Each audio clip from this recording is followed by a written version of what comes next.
Okay.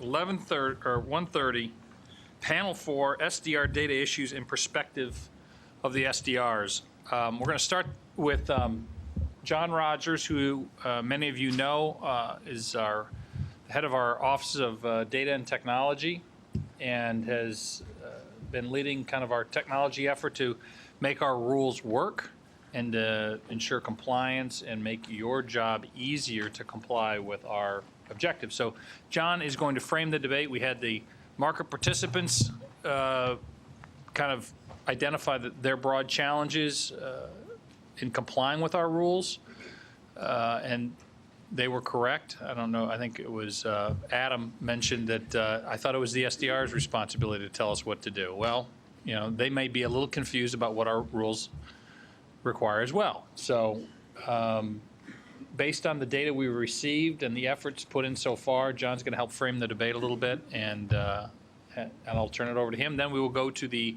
SDR panels. I don't know if you guys have an order. I'll just start at one end and work my way down, if that's okay. John? Okay, thank you very much. Yeah, so hopefully this presentation will answer some of the earlier questions from the preceding panel too. Maybe not all of them, but some of them. What we're going to do here is I'm going to speak for a while and then turn it over to the SDRs. I'll go through my slides here. But before I start, I want to mention that, you know, for those that are provisionally registered, that I appreciate all of the hard work and collaboration that we've been doing together. That would be, you know, us from the IT perspective, and certainly from the business divisions at the Commission with each SDR. So it's been very collaborative and cooperative. Clearly, there's a lot of work that remains to be done, and we are in the midst, at the very beginning stages, a very long term process. The way that I look at it is we are actually standing up a new system. We might be leveraging existing technologies, but we're standing up a new system for how we perform this regulatory function, and, you know, how the markets work and whatnot. Standing them up will take some time. So I've divided the conversation into 4 themes: data quality, data harmonization, accessibility, and analytics. And I'll go into each one in turn. The focus that I would like to have from an SDR discussion perspective is to have people focus on what they're doing around each one of these themes, what their future plans are, and then we can have questions. And I'm going to end it with a little bit about the process going forward. So in terms of quality, we're talking about the validation and normalization of data. The themes actually begin with the notion of data coming into the SDR, and then how data is used within the SDR and potentially across SDRs for our purposes. That's where we get into harmonization. We actually need to aggregate across SDRs, and so we'll be talking about harmonization. The next thing would be accessibility. How can we go out to the SDRs? It's, as Chairman Gensler mentioned earlier on, having direct electronic access to the SDRs, including sorting, filtering, and aggregating by party, counterparty, product, underlying, and being able to search based on time is a primary objective of what we're trying to achieve here. So accessibility is a very important portion of this. And then ending the themes with the notion of analytics. We are in the mode of analyzing data both from an operational perspective and from a market perspective, and so we'll be talking a little bit about those capabilities.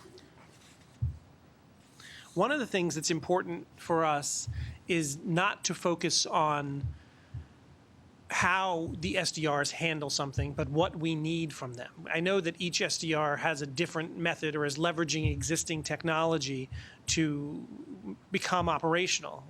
We understand that and appreciate that, but we really have been focusing our dialogue, and will continue to focus our dialogue on the what we need from a regulatory perspective. So let's go into validation. Okay, it's up there.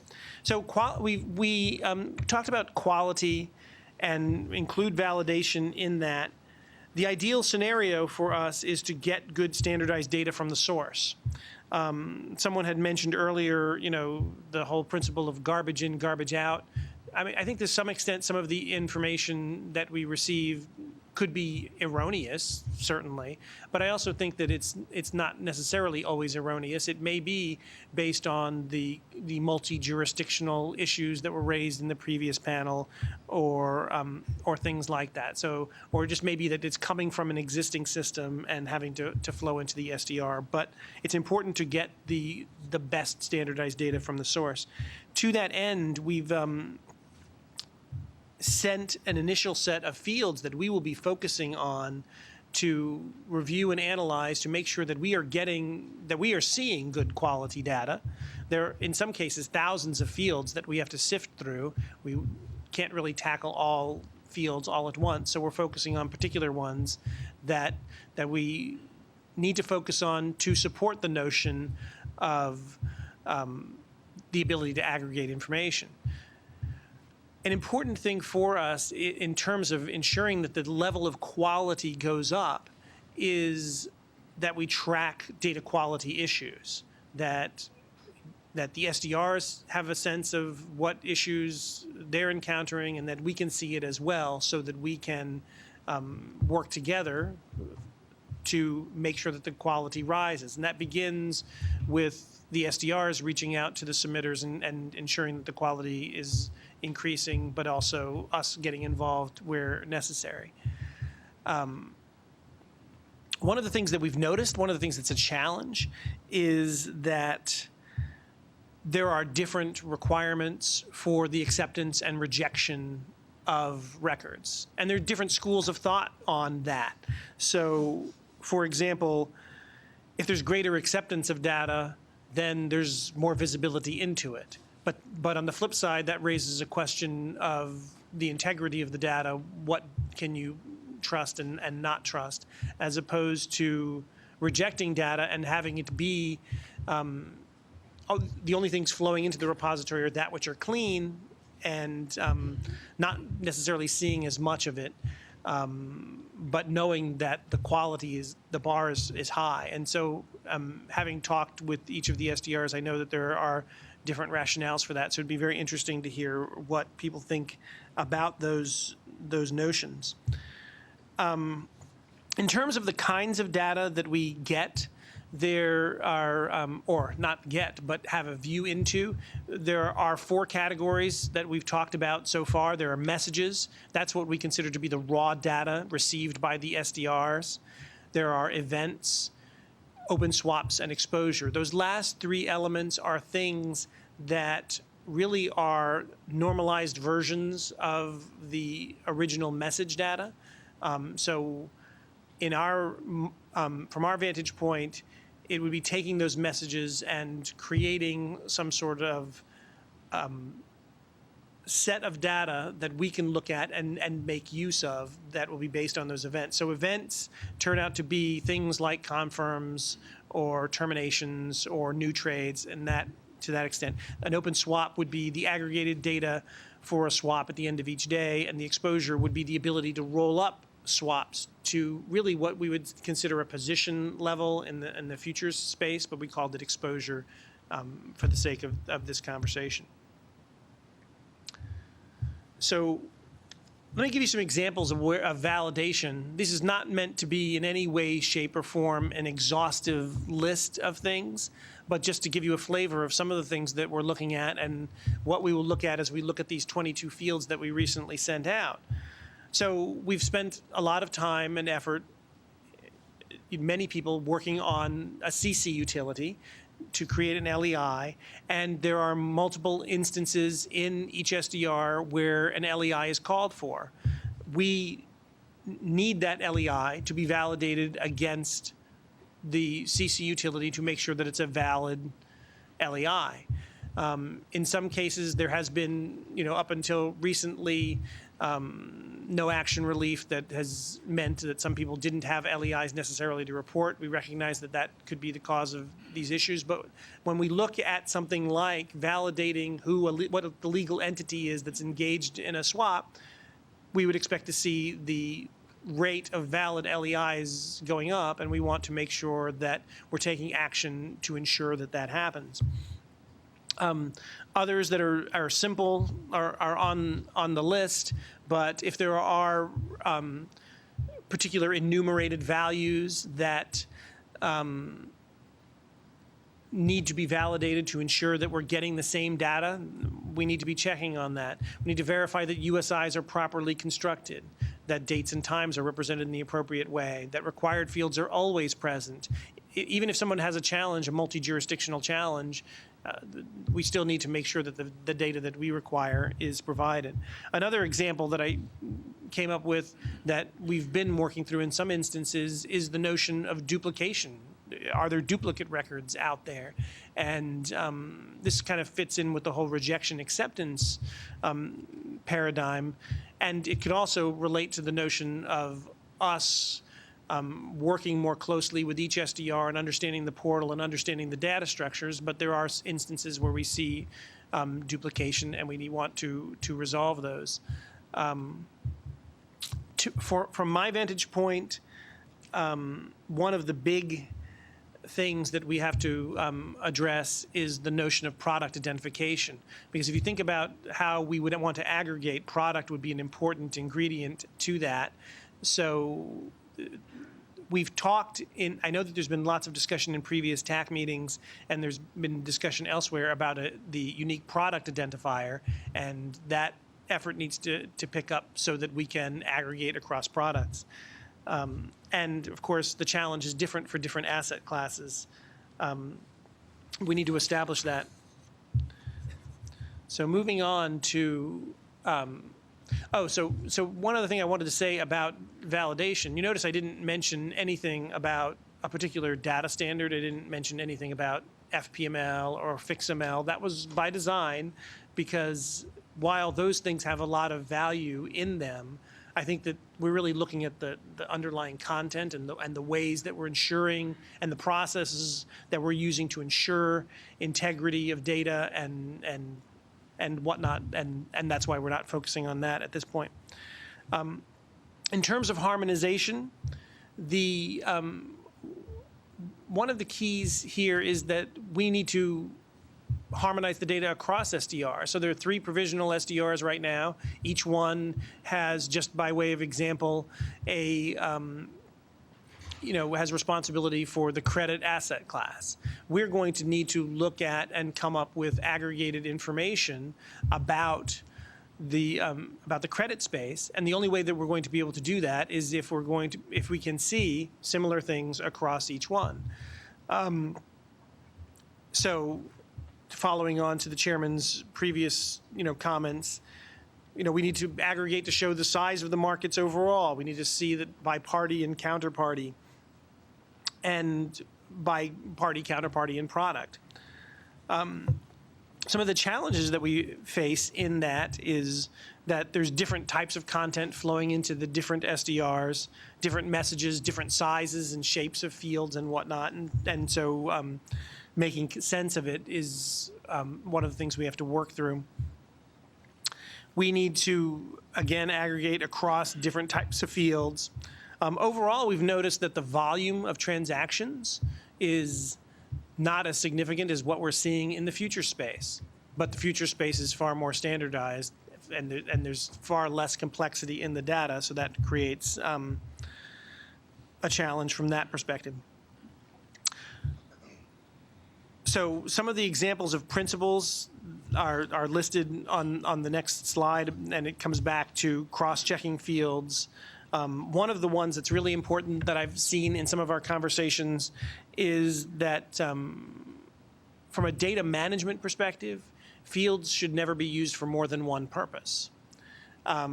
If one field has 2 meanings, then it becomes really difficult to manage, because what happens is you have to manage it in your software. You have to figure out how to deduce the meaning of that, and we don't want to be looking to software. So I think that as we analyze the data more and more, we're going to be making sure that fields only serve a single purpose. So moving on. The major elements in terms of what we're standardizing and harmonizing on are the types of messages we receive. And I know that the different SDRs know these types of messages. There's the PET real-time confirmation, continuation data, which is referred to as snapshots. I know that in some instances, some SDRs are accepting snapshots, some are not. But there's valuation records, and then there's combinations of all of the above. There are records that are coming in with PET and real-time data all in one place, and that's all fine. It's useful to see the raw data, but making sense of it and getting it harmonized is the key, and that's why we came up with the concept of events, open swaps, and exposures.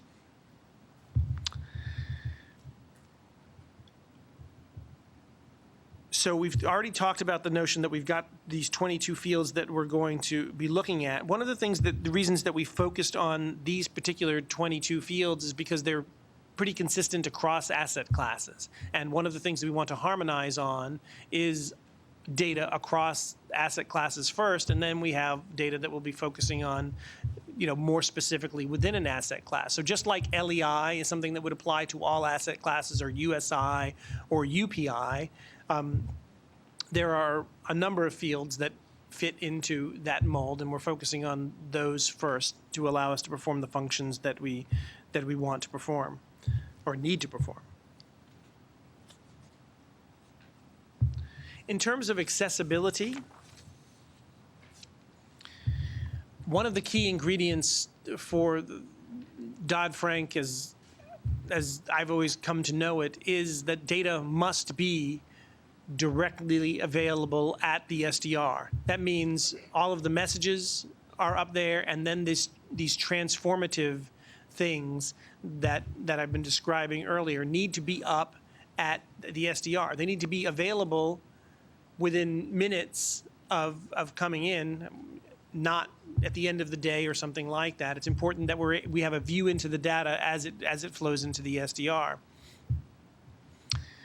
We understand that certain data will need to be derived. Actually, in some respects, we probably will have more of a requirement for data to be derived and presented to us if the data is not flowing in, in a standardized way.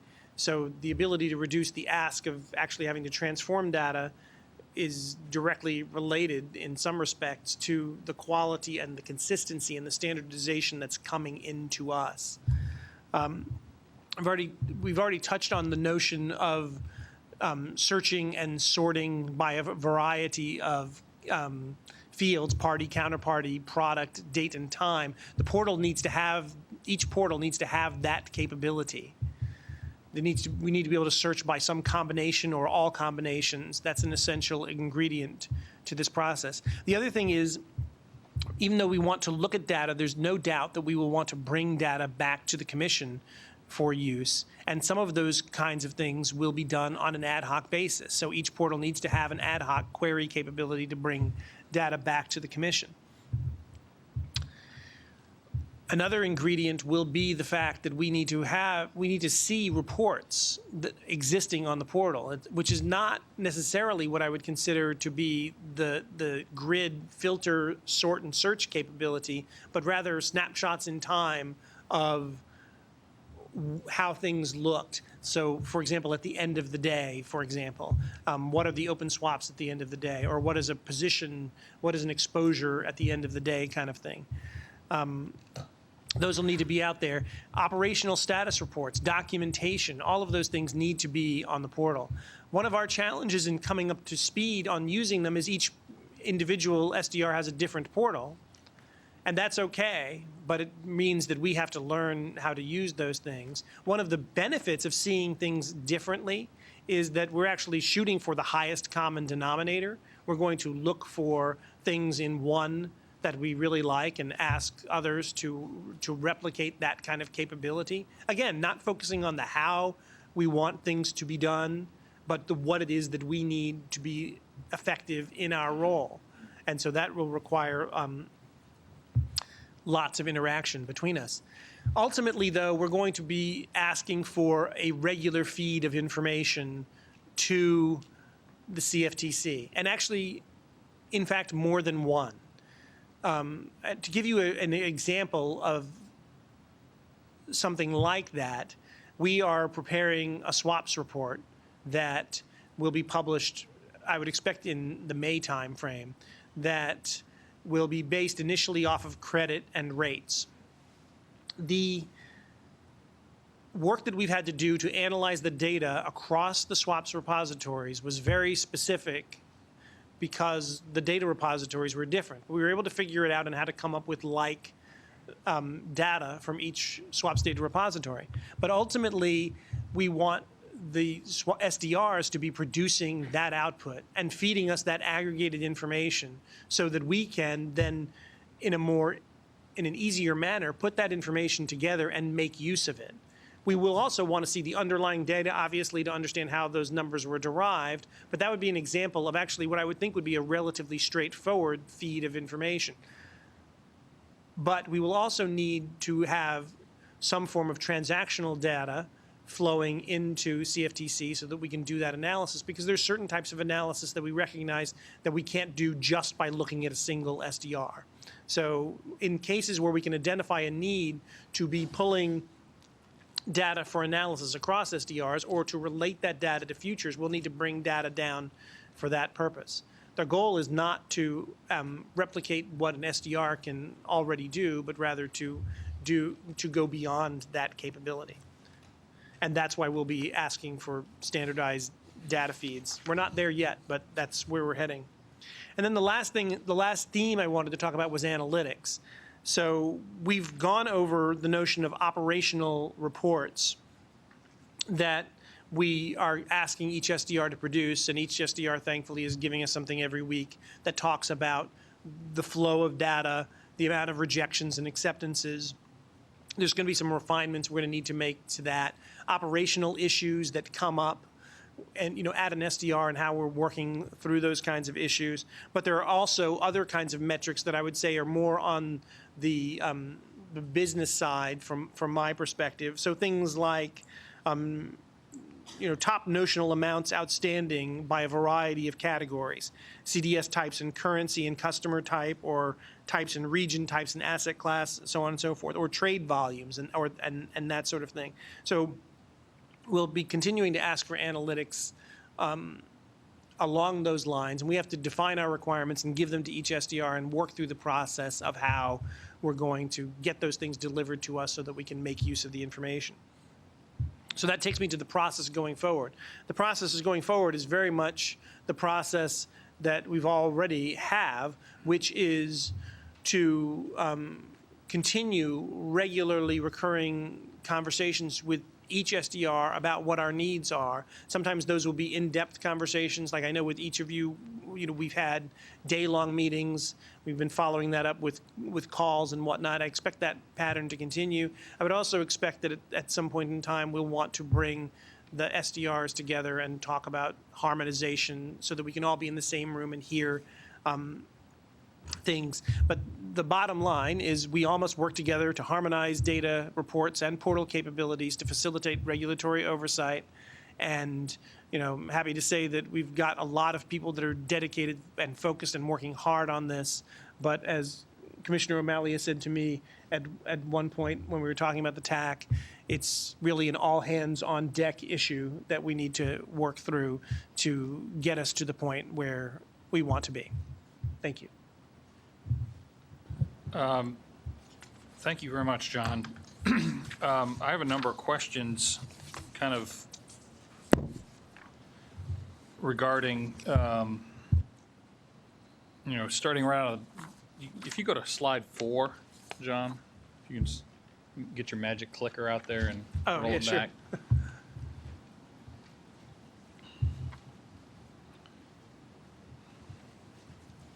We're on 4. Okay.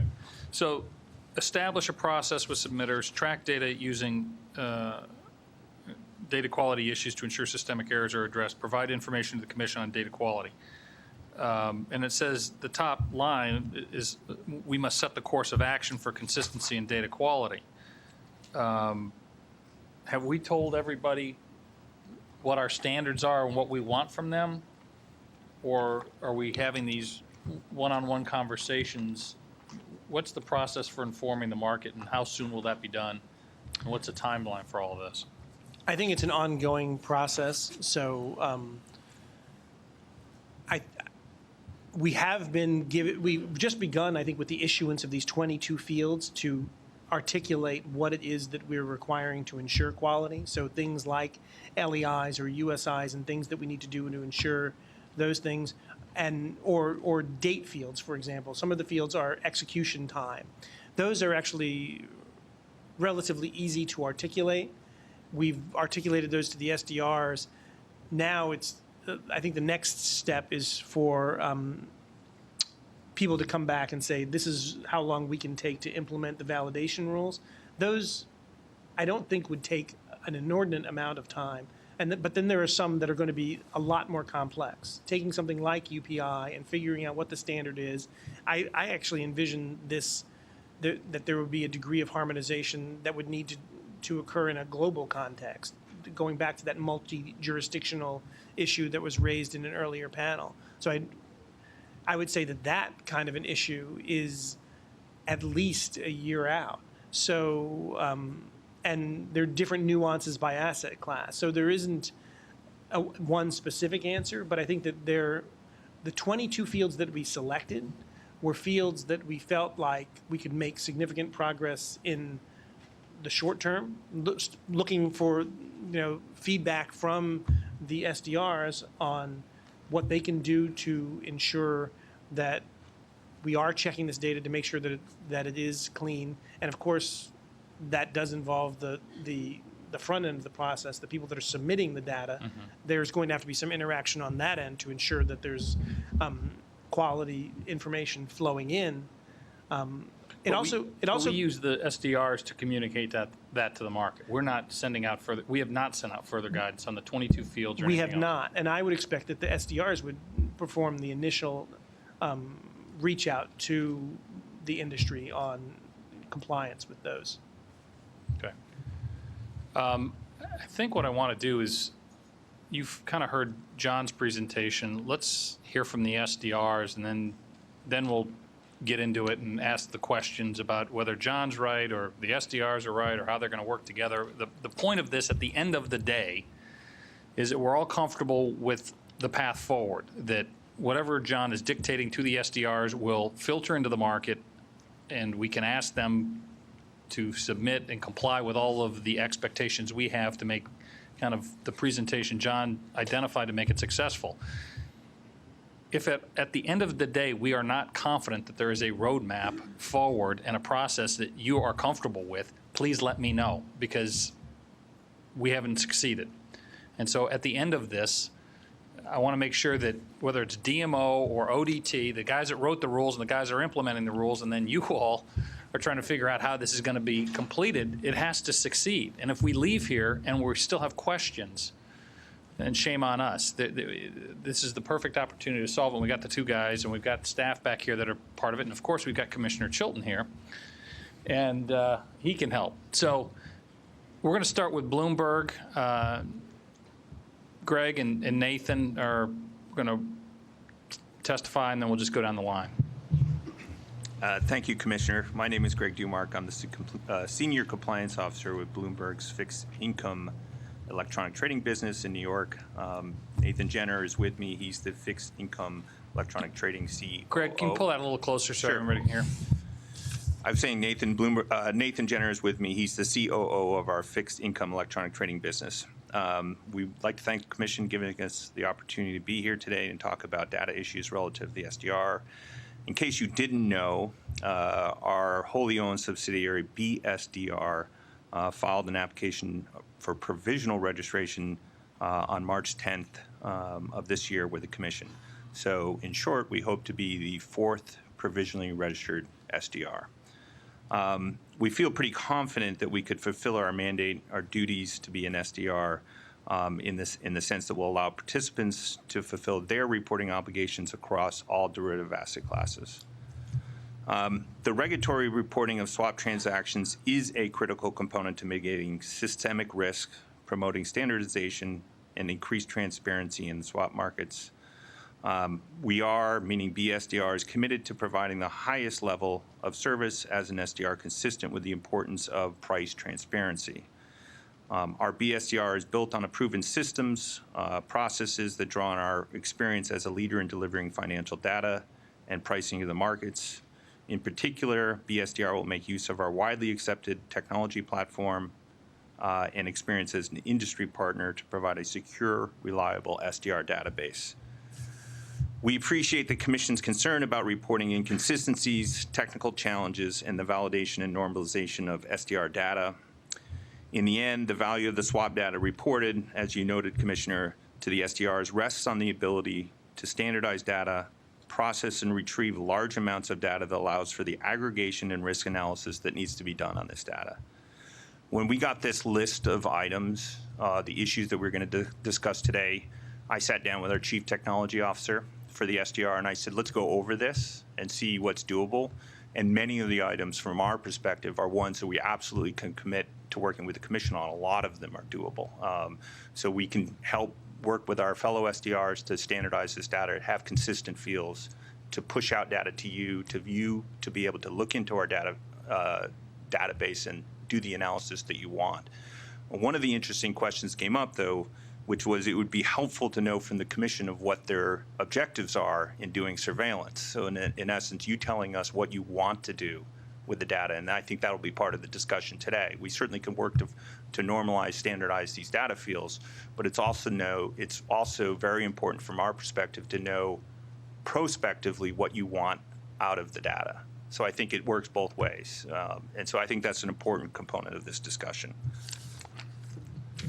As I said, we look forward to working with the Commission and our fellow SDRs to harmonize the data, the reports, the portal capabilities necessary to facilitate your regulatory oversight. Again, we thank the Commission for the opportunity to be here today, and we're happy to answer any questions that you have. Thank you. Great, thanks, Greg.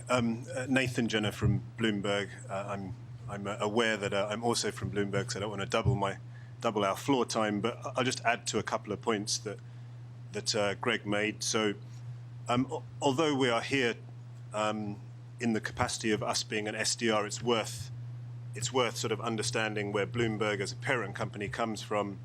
And essentially Bloomberg is all about taking in data from a varying set of sources around different markets, around different regions, and essentially turning that into usable information, whether that's standardizing data, whether that's turning it into risk reports, or whether that's even producing downstream feeds for our customers.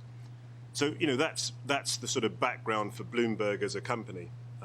And if you look at a good example of that as it relates to this discussion, there's already a function on the terminal called SDR Go, imaginatively named, but that is a function that exists today, which takes in data from other SDRs outside of Bloomberg. And, already on that function, there's already some examples of some of the themes that you're talking about. The ability to search, the ability to sort data, even the ability to take some of those trades and turn those into risk reports, whether they're delta ladders or whether they're some form of FX exposure or credit exposure.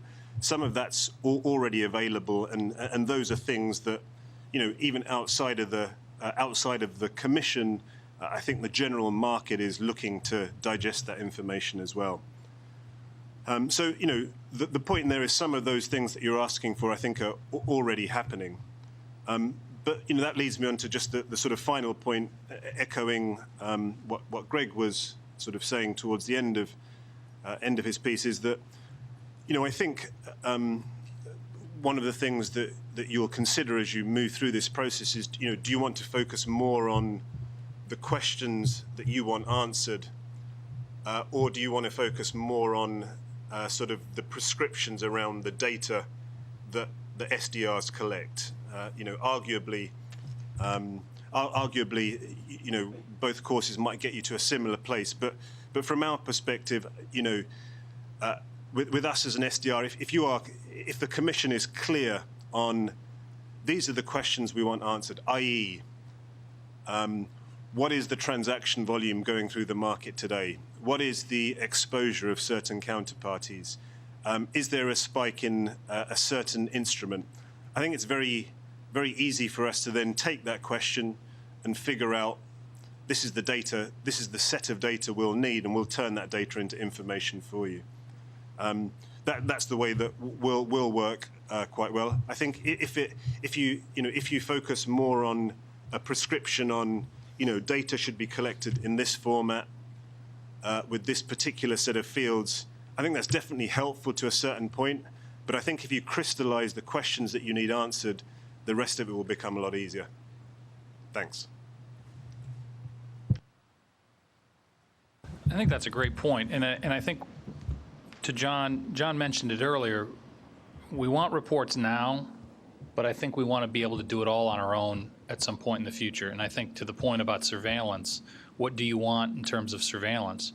We want to be able to do any surveillance on any entity, on any asset, and that requires us to look at and manipulate the data in the manner we see fit and to kind of serve our purposes. And I didn't mean manipulate, but use, I think, is what the term I was searching for. Utilize, access. So I think we're of a kind of a split right now. We want both what you have to offer today, but we also want the ability to do it on our own in the future. And I think we know we don't have it all put together yet, but we need to be putting it together. And I think the point about, are you going to ask us questions, or are you going to prescribe what you want? And I think we need to be much more prescriptive about what we want so you can provide it to us. Because clearly you're that tool that we're going to face the market, and we're going to make you do all the work and make demands of you, et cetera. So to answer that brief question, unless you have Yeah, I want to add to that. Yeah, I agree. It's very interesting. I think that at one level, we'll come up with specific questions, but we don't necessarily want to go down the road of asking a specific question, getting that question answered. If we have the same question again, ask the question again, get that answered. It's really around developing capabilities so that we can look into an SDR or look at data across an SDR to answer the question on our own, which really gets back to what was just said. It really becomes a method of empowerment so that we can search on our own. From the standpoint, I mean, I really look at this from two different perspectives. I represent the IT side, so when I look at things, I'm looking at it from the perspective of data management, IT functionality, and that sort of thing. So we'll be looking at how do we get data in a place where the business can make use of it in terms of the kinds of questions and of risk analyses or whatnot.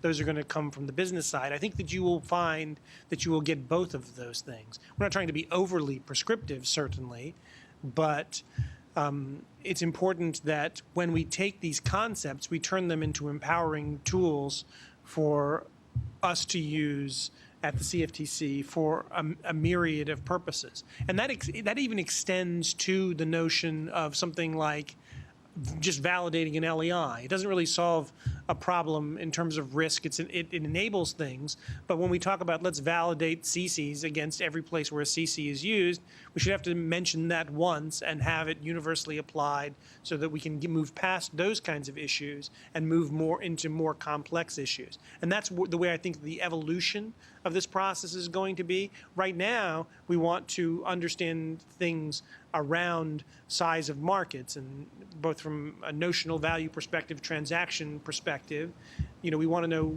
who's opposite whom from a party-counterparty perspective. But I think that the requirements are going to continually evolve and get more complex, and we need you to be building the capabilities that enable us to do the analysis that we need to do.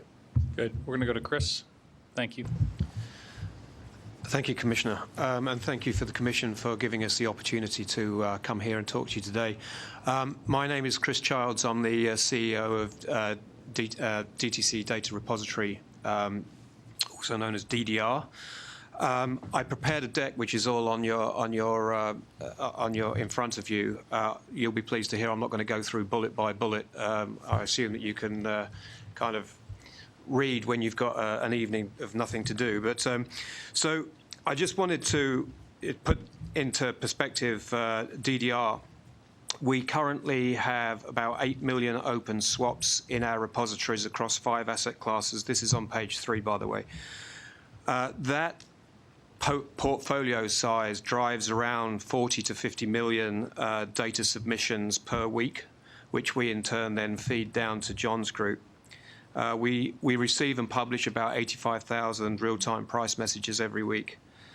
In addition to the US SDRs, we also operate a regulatory repository in Japan, and we also have a repository in the UK for helping market participants with their voluntary reporting.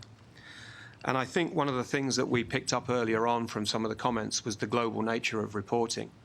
And just to highlight a couple of things, we have 2 repositories that are actually live now, one for Japan, one to support US reporting. One is single-sided, one side reports, the other, both sides report. One, we have real-time PET, confirm, snapshots, as John was talking about. The other one, we have end-of-day snapshots on a T+2 basis. One, we have counterparties identified by LEI. The other, we have counterparties with BIC. So those are the types of things that we're seeing already with 2 repositories live. We know the European rules, they're different again. So I do think that when we talk about standards, and has been pointed out by the FSB as well, it's important that for those market participants that are global in nature, that we think about these standards in the global context. Just turning to page 4, I think, we are now 4 months into receiving data from swap dealers, which in the long scheme of things is not a huge amount of time. And we have collected a hell of a lot of data. And now the challenge for the industry is to turn that data into information. And I think the next stage along that continuum path is what we're talking about here, which is to standardize and make sure that the data is sufficient quality that we can actually aggregate that. And to the point that my friends were making from Bloomberg here, given the fact that there are multiple repositories, you can only aggregate that data and do true market analytics on the top of that when you've taken data in a standard format from multiple repositories so that you can then aggregate that data. And again, I think that if you're looking at it from a central bank's perspective, it's important to understand that that is going to have to be done potentially on a global basis as well. Just turning to the next page and picking out on some of the points here. Again, standards are typically driven by business needs. So we've seen that over the last few years when, e-com firm platforms come in, e-affirmation systems come in, and because you're then trying to compare data from 2 different sources, you have to create the standards to be able to make that comparison. And I think that the regulatory need for good data is the next catalyst. And already we're seeing new language appear in the industry, whether it's USIs, LEIs, UPIs, and so on. I think, again, when we're talking about standards, it's important to think about this on a global basis. So if you turn to page 6, just a couple of things that we've already kicked off at DDR, based on the conversations that we've had with John and his team at the Commission. We are or have already started to do reviews of Part 43 and Part 45 data starting with credit and rates, as they were the first two asset classes to kick off. And the good news is that we are seeing standardization more than people would perhaps give credit for. Typically, where the data is coming from an e-com firm platform or some market infrastructure, standards are being applied. The trouble is, I think that population of data that complies with those standards is getting muddied with the stuff that isn't complying with those standards. And so I think, as this evolves, I think you're going to see that, especially for credit and rates, there are actually through ISDA and through other kind of middleware providers and data providers, there are already standards. I think what we need to focus on is which standards are we going to embrace and then move forward with those standards across all of the swap data repositories. And John mentioned the fact that he has recently provided the 22 fields to us. We are now incorporating that into our reviews of data. The reviews that we're doing now, we're feeding back to our industry market participants to get their observations around the level of standardization and talk to them about the next steps.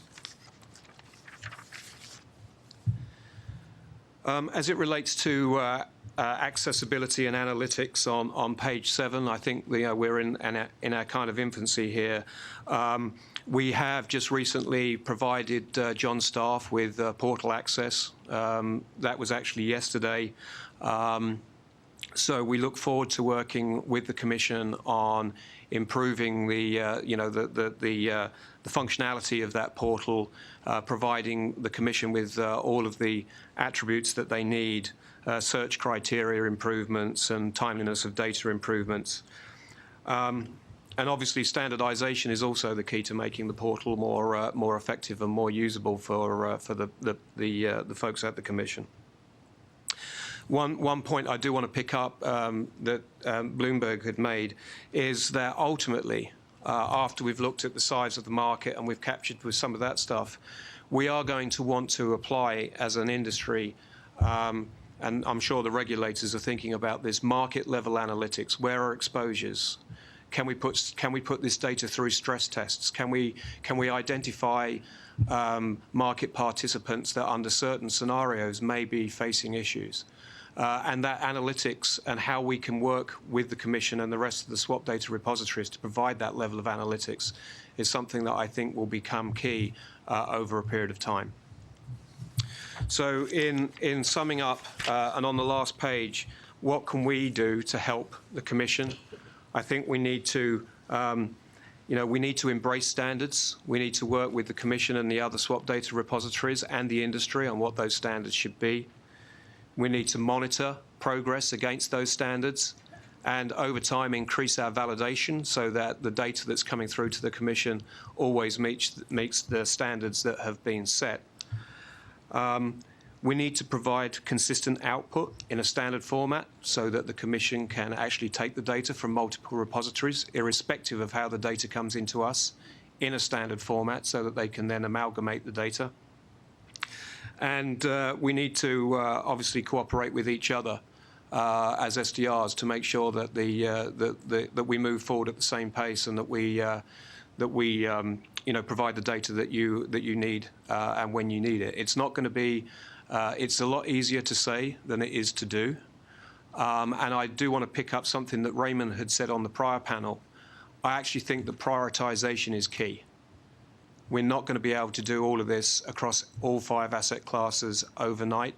I think we need to focus on where we can make the biggest headway, focus on that and move forward with the industry, with the Commission and with the rest of the swap data repositories.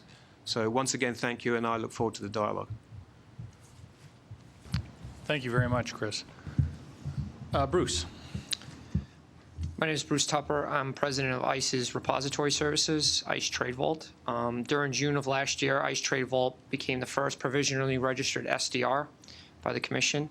The service is operational in the CDS and commodities asset classes. My remarks are going to be a little more focused on commodities and end users. So in the commodities asset class, we have over 600 participants enrolled. and we've received over 16 million trades. Many of those are historical trades. As an SDR, we are committed to supporting all of our participants, from the most advanced swap dealers to the end users. Obviously, in the commodity asset class, the end user group makes up a large percentage of that market. In order to support this group, we've sort of taken the role of a pseudo consultant. There's a lot of assistance that the end users need in regards to interpretation of the rules and how to implement into their systems. So to that effort, we've, for the past 10 months, held twice weekly calls with the end users and swap dealers to review how we offer our service, how to integrate, how our validation works, our data standards. It was mentioned earlier by Commissioner O'Malley, the guidebook. We've, in absence of that, developed very robust guides for our service. It's kind of comprised of 3 separate guides, but we have a more of a user guide that describes the functionality to our customers. It's about 200 pages. A technical guide, which really speaks to how we define our asset class, our products, and all the way down to what's an acceptable value for a particular field. We work very closely with the staff during the drafting of Part 45 rules, particularly the Commodities Annex, to make sure that those fields properly represented the trade types in the commodities asset class. In addition, we also maintain an ongoing list of questions or Q&A list. It's gone over 600 commonly asked questions that just over the time of operating these calls, we've found that our customers find a lot of benefit to how to interpret, in regards to the different markets within commodities, how they should connect their systems. I'll say one of the biggest challenges for us, particularly with end users, is you're working with older systems that were never meant to connect to an SDR. So we've spent a lot of time on our end building functionality that, one, allows data translation. So at the end of the day, when we report to John, these 16 million trades we have today that we report to John's group, it's all in one format. So to be specific, if someone were to send us a representation of a WTI swap from 12 different customers, we take all that data, we validate it. If it doesn't make our validation, we reject the trade. So we hold a very high standard in regards to submission to our SDR. Once that data is accepted, we then translate all those fields to standard values. So at the end of the day, when John and his team are reviewing the data, they see one representation for that transaction for all reporting parties. So it's, I think, a very important part to note, because we've chosen up front to do the hard work, which is validate the data in published standards that over the past 9 months all of our customers have reported to. It's been difficult at times, but we found that there are ways to help facilitate that. For example, we work closely with the major trade capture vendors in the commodity space. We work with them to build an out-of-the-box SDR module that could be sold to end users that would connect to their systems, that would help bridge the gap between what's required of Part 43 and 45 and the 46 historical reporting, which has been challenging, and then be able to make this level of validation. Regards to, pardon me, just catch up. Regards to supporting staff, we built a very robust regulator component to our system. We felt that it was important, in order to support the commission, to build a separate component that could be developed independent of other parts of the application. So that component is it comprised of kind of 2 main sections. One is more of a transactional view of the market, which allows the staff to pull down trade by trade the transactions as we receive them, so it's real time. And then another component, section to that component, which is more of a position-driven report. We moved a number of our developers from our clearinghouse to work with us so that we could generate a position. So when you look at our system or the functionality, it looks a lot like our clearing infrastructure, but without the banking. So when we reviewed early on, about a year ago, the rules, we really reviewed and determined that an SDR really is, when you look at it from a system perspective, it really is much like a clearinghouse, but obviously no movement of funds. Taking in transactions, compression, netting, calculation of position. And that's what our SDR does. Finally, I would like to just make one note to the commission, and this is more of a, maybe a note or a plea, provisional registration. As I said, we've been under the provisional registration. It'll be about a year in June. We really hope that final requirements can be published in regards to have full registration. From our perspective, we view the implementation, we're in the implementation phase now. So we're working very closely with John's group and other departments of the commission to support them in using the system. We're hopeful that we can receive final guidance in regards to the registration requirements, and those be issued so we can move out of the provisional registration. I appreciate the commission's time and look forward to any questions. Jonathan? Hello, and thank you to the Commission for having me join today's SDR panel. My name is Jonathan Thursby, and I serve as the Chief Operating Officer of CME's Global Repository Service. So in the U.S., CME operates a CFTC registered swap data repository for the rates, credit, FX, and other commodities asset classes. We are operational and accepting SDR reports in all 4 of our asset classes. CME's SDR is designed to provide our customers with the most efficient option of reporting, particularly for trades cleared at CME. Straight-through processing via CME offers our customers the lowest operational and lowest of burdens for complying with their regulatory reporting. In leveraging our long tradition of regulatory reporting systems and widely installed infrastructure with our customers and third-party vendors, CME is able to be a low-cost provider and simplifier of SDR services. CME is further in the process of registering trade repositories globally to assist our customers and the market with multi-jurisdictional reporting obligations. Today, we gather after an intense period of drafting, finalizing, and implementing rules. And we're just a handful of months into reporting, as Chris commented on, and it's appropriate that we do, in fact, take stock of where we're at and work to level some expectations. As with any entirely new ecosystem comprised of software and networking and intricate processes, it should be expected that we go through a period of tuning and dialing in, and really after we experience what all our hard work is doing, put into a real-world setting. This reporting ecosystem is exceedingly complex and comprehensive, and we should be careful to keep sight of the primary purpose of mandatory swap data reporting. It should result in the collection of useful regulatory data that provides access to swap positions for the purpose of assessing systemic risks.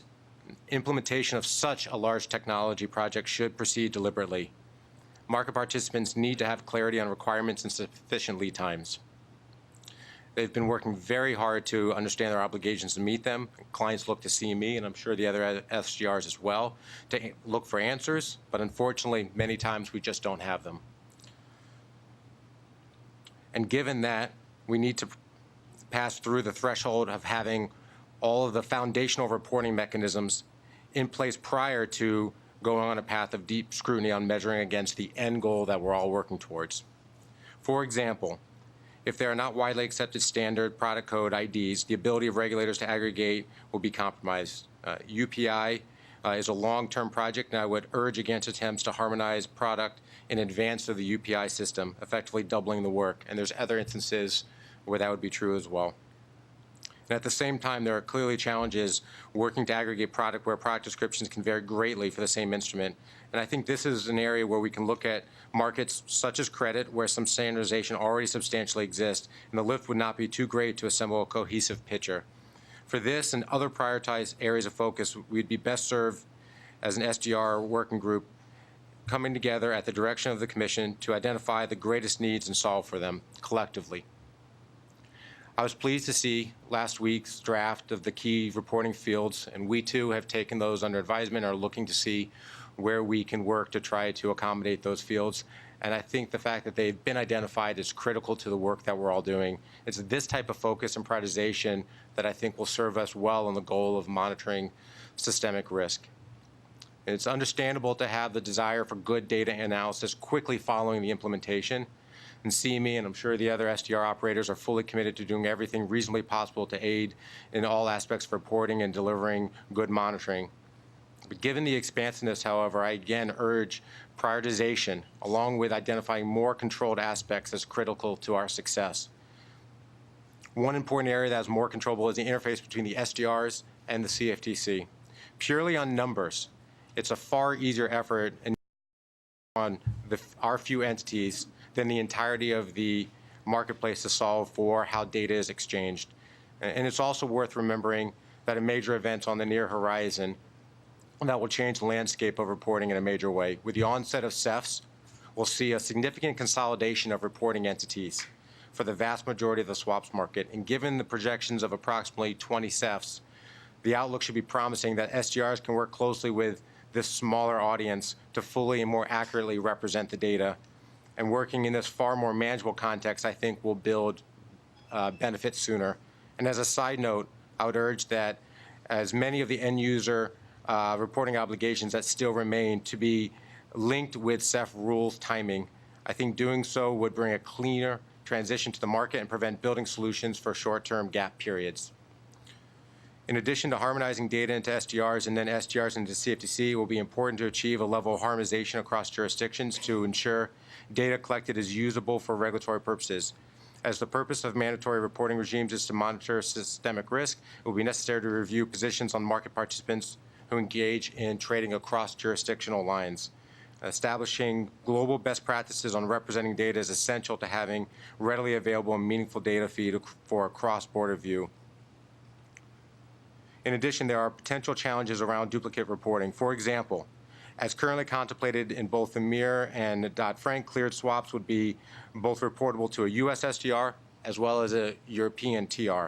It would be burdensome to market participants and the service providers to have to make multiple reports on the same data under differing representations and key rules. It is better to waive reporting where a substantially similar regime exists, and CME supports a collaborative regulator sharing model. The regional trade repositories could serve as intermediary aggregation points to the local regulator, who is in the best position to coordinate with their global peers on data sharing. And to ease that effort, work should start first with end-of-day data. We obviously have much to do, and much has been accomplished already. I look forward to the open discussion that will start today on how we collectively solve for our outstanding issues. Well, I'm not going to, this is where you all have to go to work now, figure out whether what John's request is and these guys are going to deliver, and how you all fit into this. So I, don't hesitate to jump in. But let me, John's slide's still up there. So what I'm a little confused about is the process. You have all talked about establishing a process, tracking data quality issues, provide information. ISDA mentioned it, FIA mentioned it, but I don't see the process by which all of this gets done.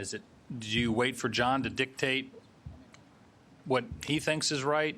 What's the best way to get everybody on board and solve this as quickly as possible?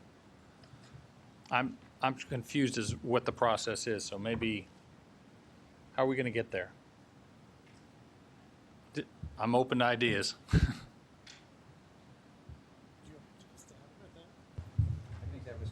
Okay. Because, I mean, certainly we will dictate the process. I mean, I think that ultimately it would be outstanding if, from an industry group perspective, people were, coming at us with solutions to solve the problem. But certainly we will be working with each SDR separately and together to continually improve the data quality, issues, and continue to make use of the portals, including adding functionality to it. Each SDR has a portal that's up and running. Each one has particular things that we would like to see in it. We will be in an ongoing basis working towards improving that. So I think you have to step back and go back through each of the different themes. I think from a harmonization perspective, there needs to be collective dialogue with us and with the SDRs on what we can harmonize on. I like the collective dialogue, but when and where does that happen? It's been happening. It's actually happening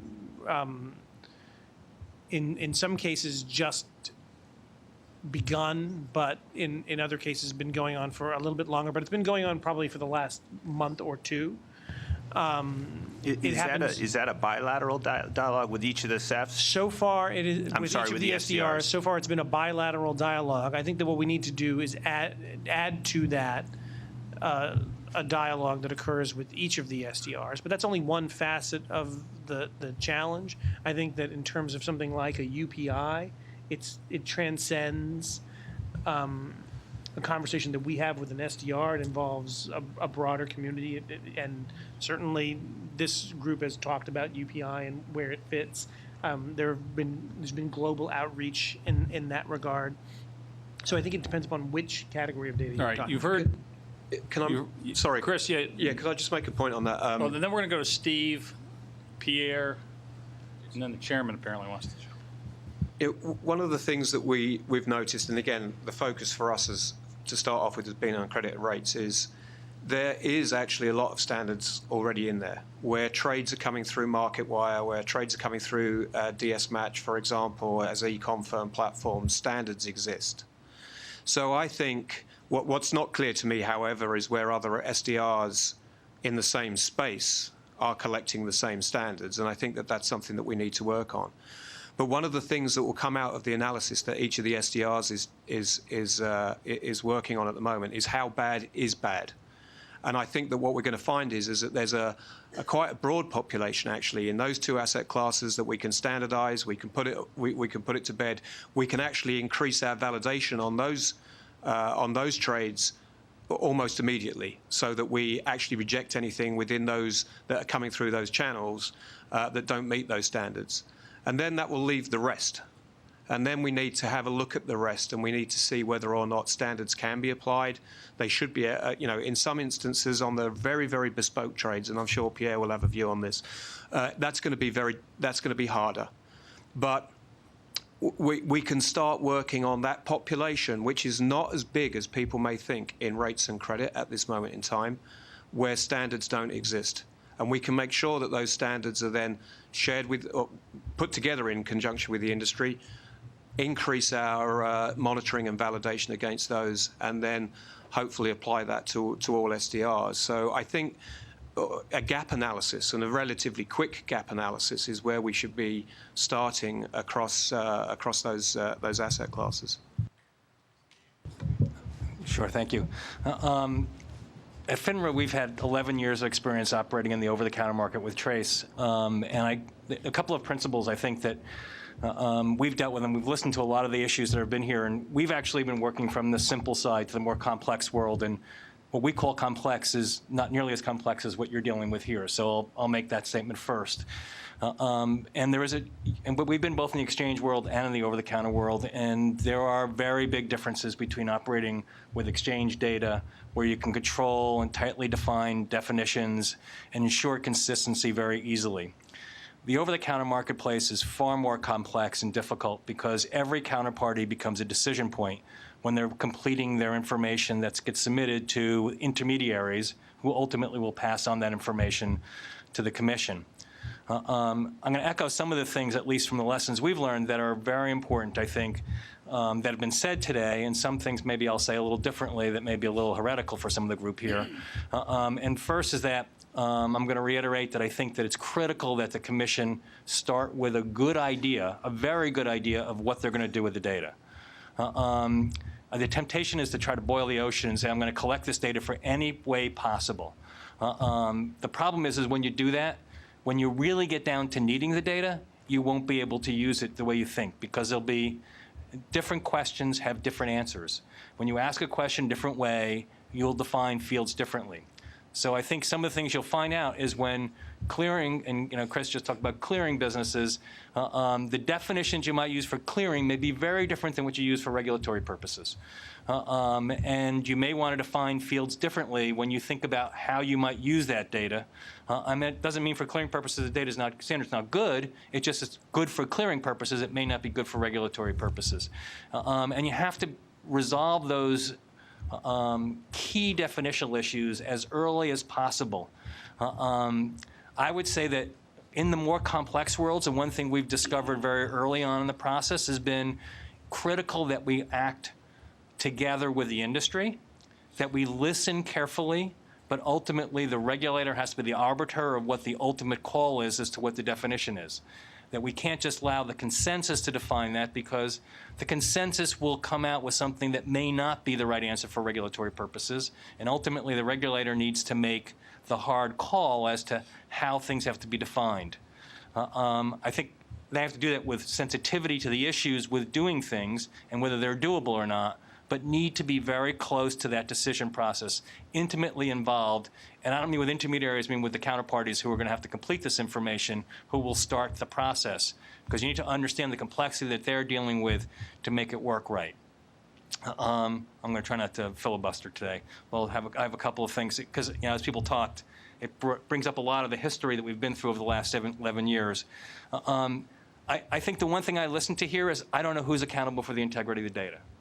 The integrity of the data is the most important thing you're going to have when you're a regulator. You need to know who to hold accountable for when you get the inevitable information that isn't accurate. And it's not clear to me who you've defined as the accountable party. At FINRA, we've always defined the accountable party as the counterparties. They were responsible for getting us the most accurate data. If the data is not accurate, they're accountable for it. There may be intermediaries that handle that data in between, but it clearly has to be in the hands of the counterparty. That may not be the right answer here, but that's been the right answer for us, and it's worked for us on a repeated basis when we found people who didn't report the data or didn't report it accurately. Even when they thought they reported accurately, sometimes they didn't or interpreted it differently. Very important for us to define that accountability structure so we could have that. In addition, as every party that touches that transaction, from the time it's created to the time it's used by you, you need an audit trail. Every change, every modification, every process needs to be recorded so that you know, and who's touched that, so you know who to hold accountable for during that process to ensure you have that integrity. When you use it, it's got to be done, it's got to be clean, and it's got to be in a way that you can make good decisions.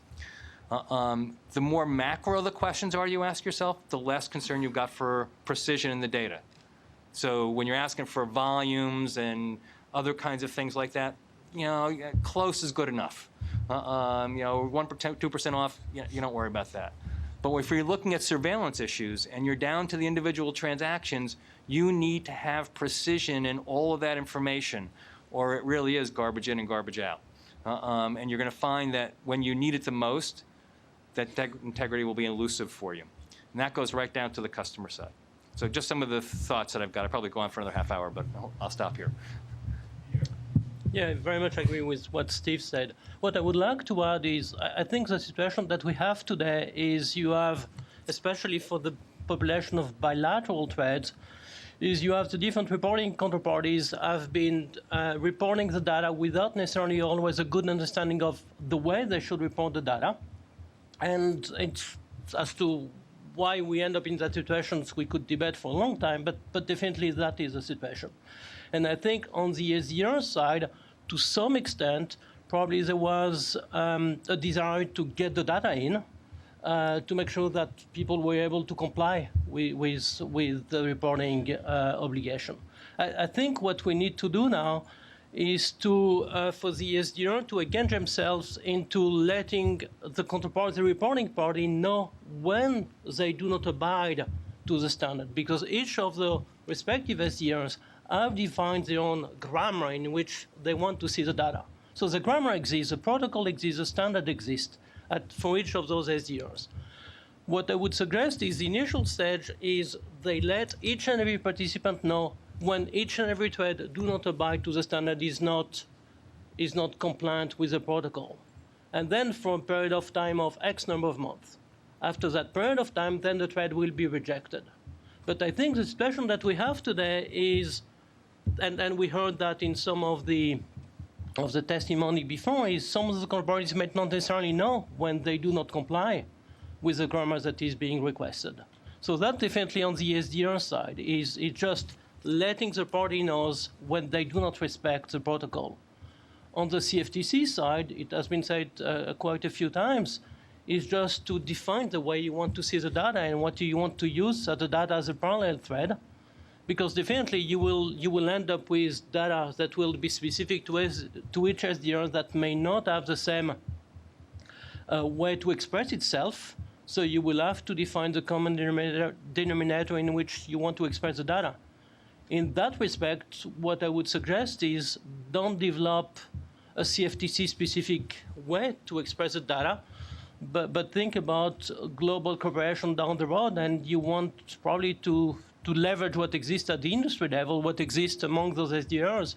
And you said the highest common denominator is a potential approach. But leverage what exists already and do not engage yourself in developing your own guidebook, because that would be a very long effort and could position you in a CFTC-specific solution that would not be scalable. Commissioner, may I make a point just in response to some of those? So I think just to echo what Stephen and Pierre were saying about the Commission defining the data that's needed, I think another reason why that's important is perhaps something that we haven't considered yet so far in this discussion, and that is that with multiple SDRs, you are very likely to get to a situation where not only is some of the market fragmented, so you have a quarter of the rates market in SDR1, another half in SDR2, and so on.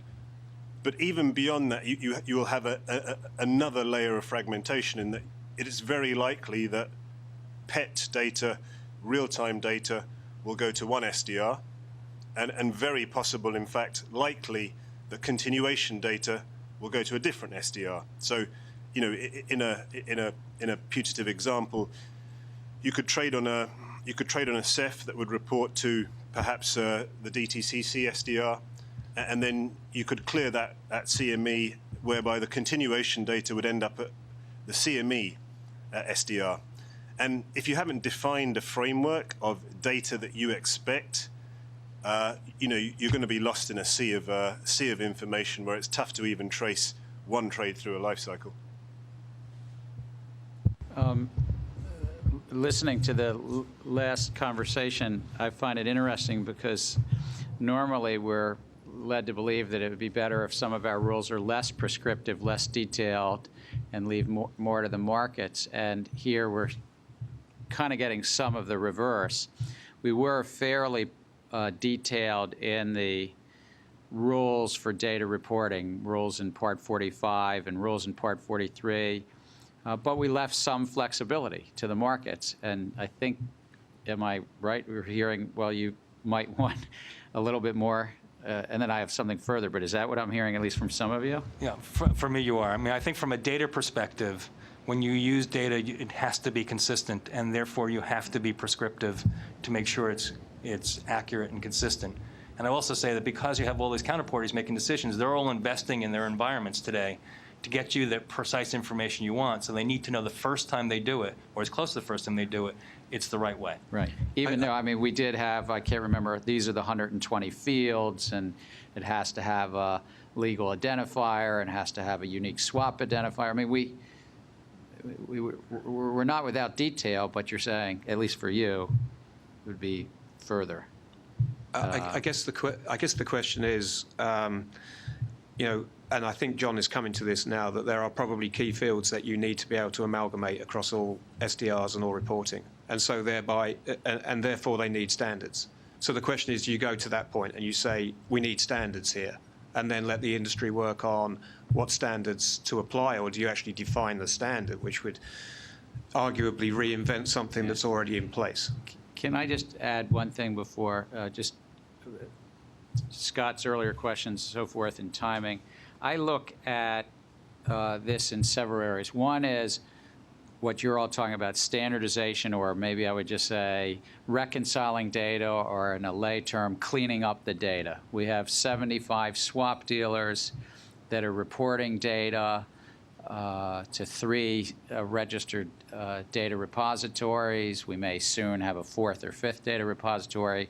So there's some some uniformity, but it's not always uniform, and that's this discussion of standardization. We even have some dealers that might inadvertently be reporting the same trade twice or 3 times. I mean, we're still in a growing area here. I don't know that I personally have much to contribute there, other than I know we need to clean up the data and make it usable and reconciled. But there's a second area, is access to the data, which John laid out on his page 8. And I think he did it very well, so that's why I'm turning back.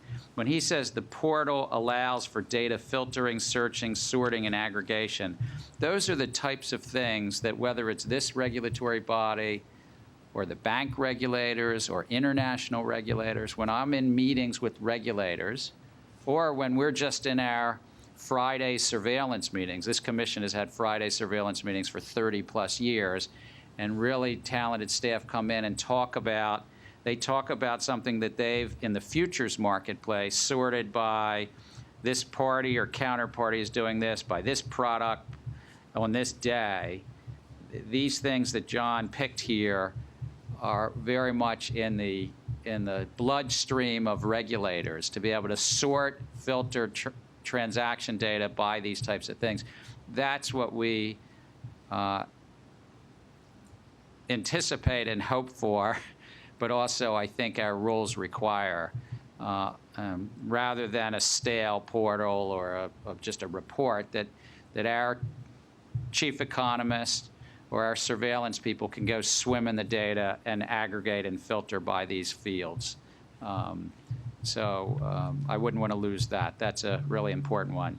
And then lastly, on aggregation, just because I've been in enough of these international meetings, there is a very real desire on the part of the international regulatory community to see some way to aggregate across data repositories. Not just that in the US we have 3, or may have 4 or 5, but also that there may be data repositories in certain countries. Maybe certain countries will dictate that they need them in that country. And so I think you should anticipate that the international community will be keenly looking and studying about how to aggregate across data repositories, and whether there needs to be an aggregation of all data repositories. That might be more out of the Financial Stability Board and other organizations, and we might participate in those studies, but I think that that's a reality that the international community is looking at, how to aggregate across data repositories, either within jurisdictions or across jurisdictions. So.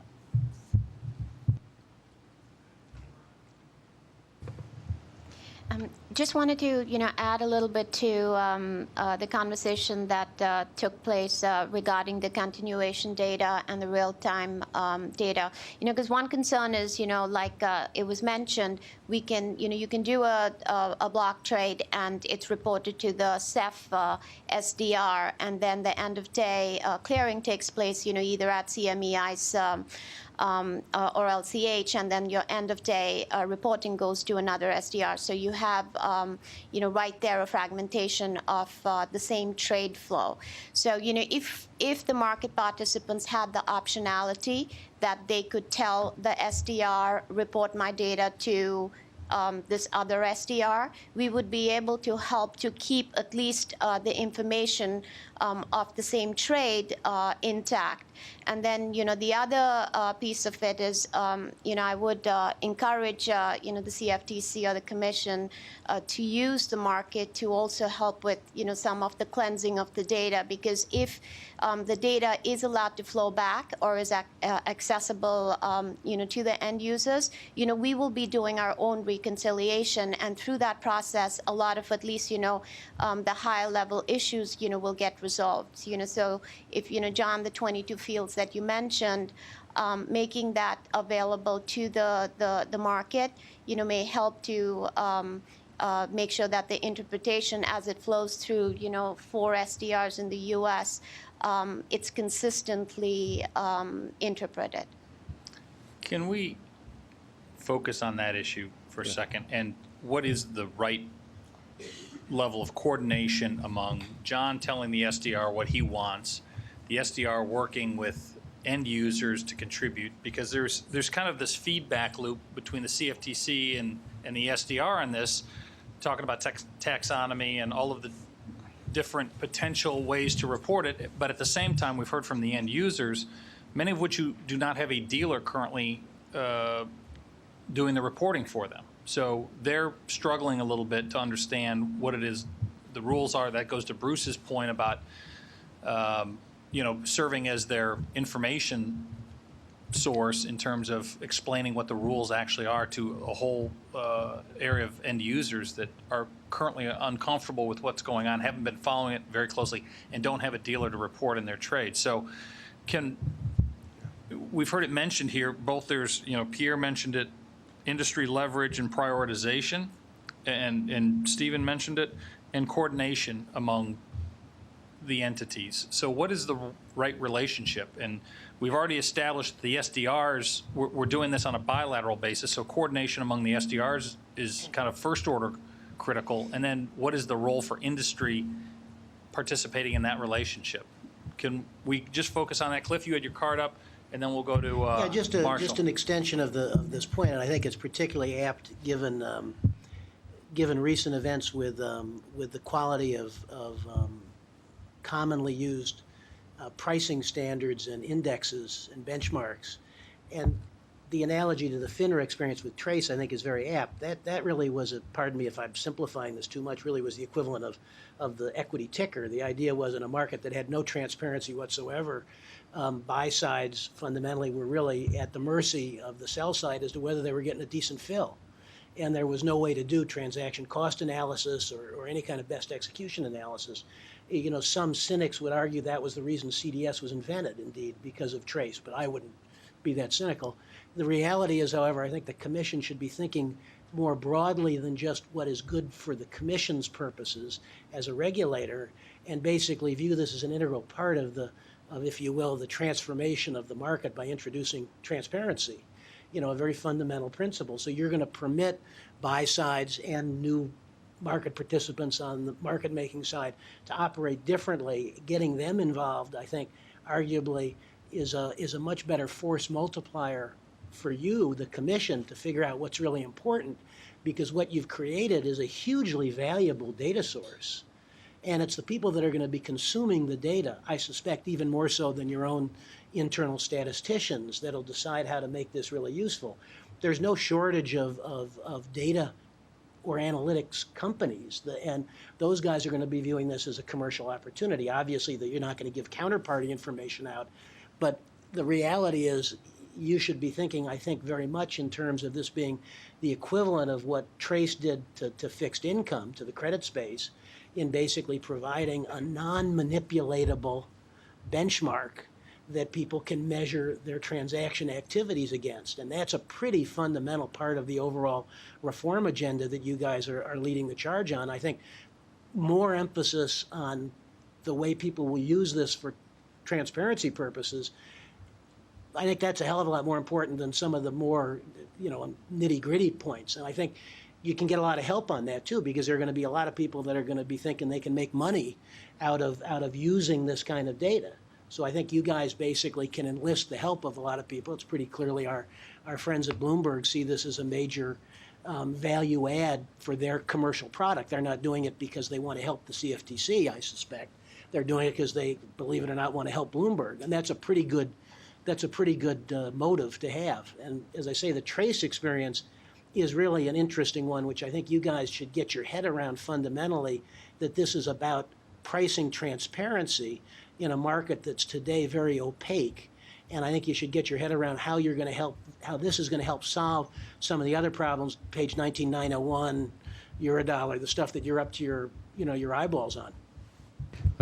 I think it's a major part of what Congress and the President came to do in Dodd-Frank is to bring public market transparency after the trade, and that the real-time reporting was very much, when Secretary Geithner put it in a letter to Congress in May of 2009, was very much focused on, it's similar, not identical to a Trace, and I think this is what we now call Part 43. So I agree with you there. And then the problems with benchmarks like LIBOR and Euribor were now well known, that the challenge is there that there may not be. In fact, it looks like there isn't an underlying market underlying those critical indexes.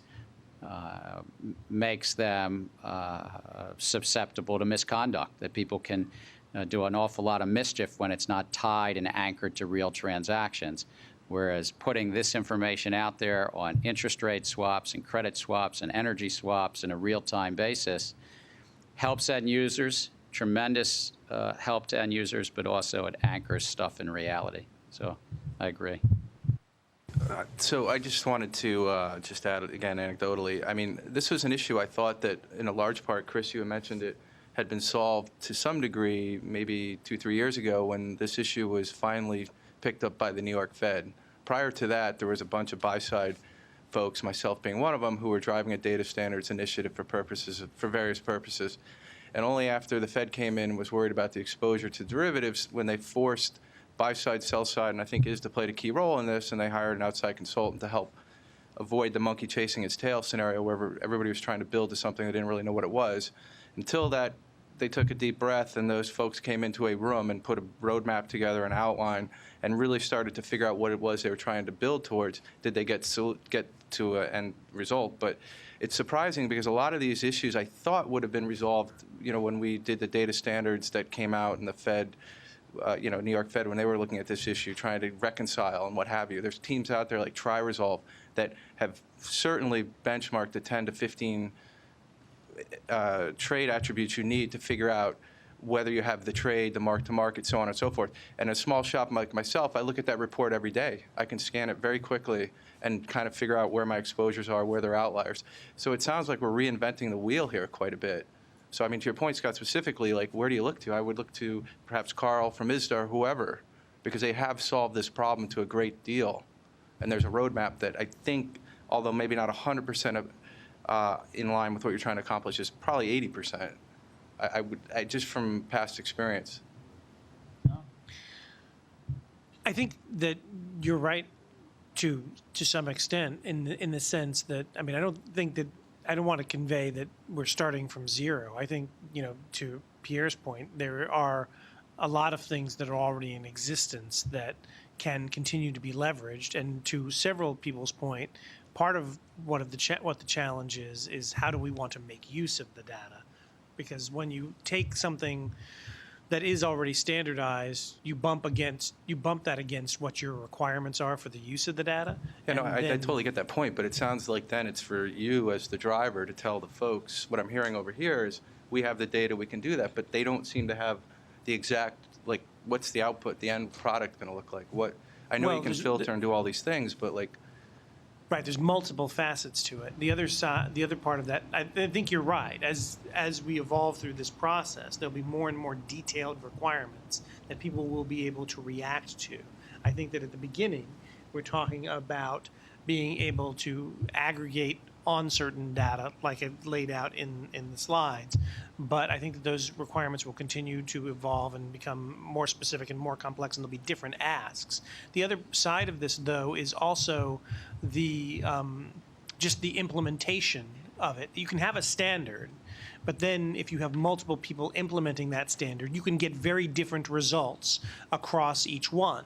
So having the standard in and of itself is insufficient. It's the application of it, and then it's the understanding of the party that's utilizing that particular implementation that raises complexity. So it's a multifaceted problem, as I'm sure you understand.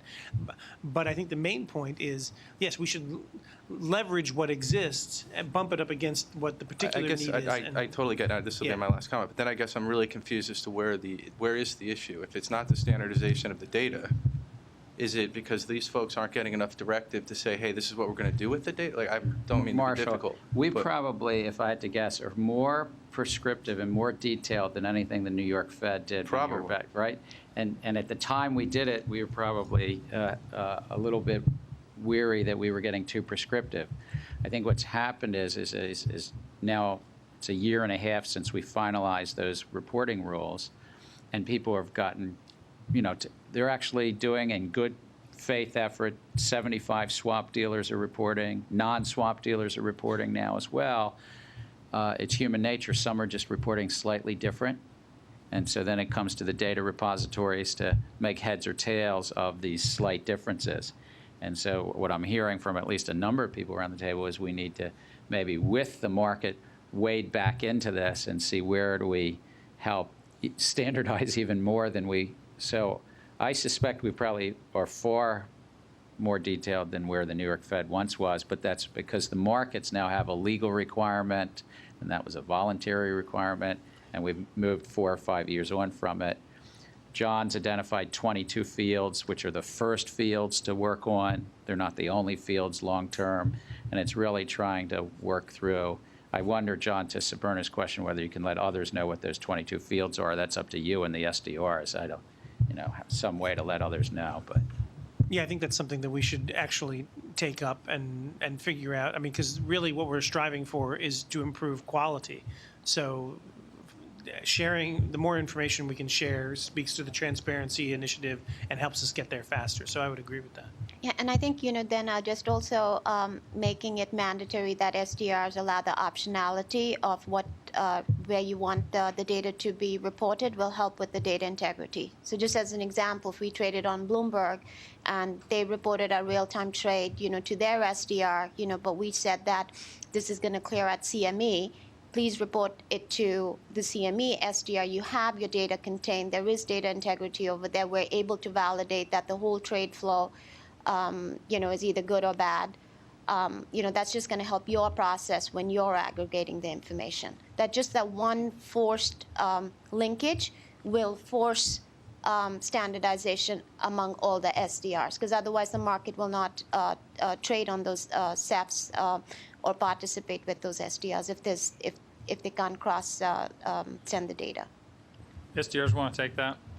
Yeah, I'll go ahead and start. I think that with respect to what Sabrina was talking about, many of you probably don't have the benefit to see this, but John and his staff do in the portal that we provide, which we feel it's very state of the art in the way that it operates. And one of the nice features is the traceability to see back and linkage between the initial SDR of the original pre-cleared and then the post-cleared. And so actually there's a full audit history and linkage that's available, and in fact it's available to BlackRock and whomever. And I think the value in doing that is that you do get that full traceability and an audit function. Perhaps maybe that's a function of the organic nature of where we're going, where that type of view needs to ripple elsewhere across other places where data is housed. But it certainly is very possible to do that. And I think that brings back and ties back and brings that consolidated view to that. And I would also add, getting back to discussions of standards, I think we should be careful not to oversimplify and just say, standardization, right? John had kind of teased up our discussion talking about harmonization, and I think what we really could benefit from is direction on where the commission is seeing the differences in what's being reported to them. Everybody kind of worked in their own little burrow and built out their solution. Reporters did, SDRs did, and now we're seeing what couldn't have really been fully contemplated, which was the blending and merging of the data back together again. And I think that's the daily sessions we've been having, the ongoing, to start saying, well, I'm seeing this over here, I'm seeing it from over here, and that's the harmonization I think we're talking about, being able to pull it back together. What language is everybody speaking? And doing that. And in doing that process, we're learning about ourselves. I'm sure the other SDRs are as well. And then it ripples back. We make changes, and those go on back down to our standards that we have for reporting in. Our client services team work with our customers, and it's this very organic process. I believe that happens, and I just feel that we're at the very early stages of it. And I know that we're working on a day-by-day basis right now, but I believe if we zoom out, if we just continue and support that process, I believe that's one that we'll get good results out of. I'd just like to add on Jonathan's point. I think just for everyone's benefit, each of us as SDRs, the provisional registered SDRs, did meet with John's team for day sessions to review our portals, our standards. I think what his team's realizing is that each of us, we all collect data, but we do it in a different manner. And if I can make an analogy, the analogy I make is, validation to an SDR is like margin to a clearinghouse. Okay, so if we have very low validation and we'll just take anything in, which is happening in certain asset classes, that at the end result is it's very difficult for John and his team to make sense of that data. So yes, we filled in these boxes, we filled in these fields, but did we do it in a high quality manner? Did we really validate that those values that were submitted by that customer are actual, they make sense for that particular field? So this whole level of what is validation and the quality of data really is different.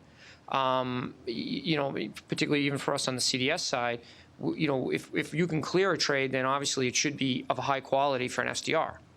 It's been cleared. And I make my point earlier to when you're dealing with end users, particularly in the commodity asset class, the reporting hierarchy works well in fixed income markets. It does not in commodities. The largest group of trading is amongst end users. So there's a lot of challenges we're dealing with who should be the reporting entity, what is the definition of a swap, particularly when you look at the trade options.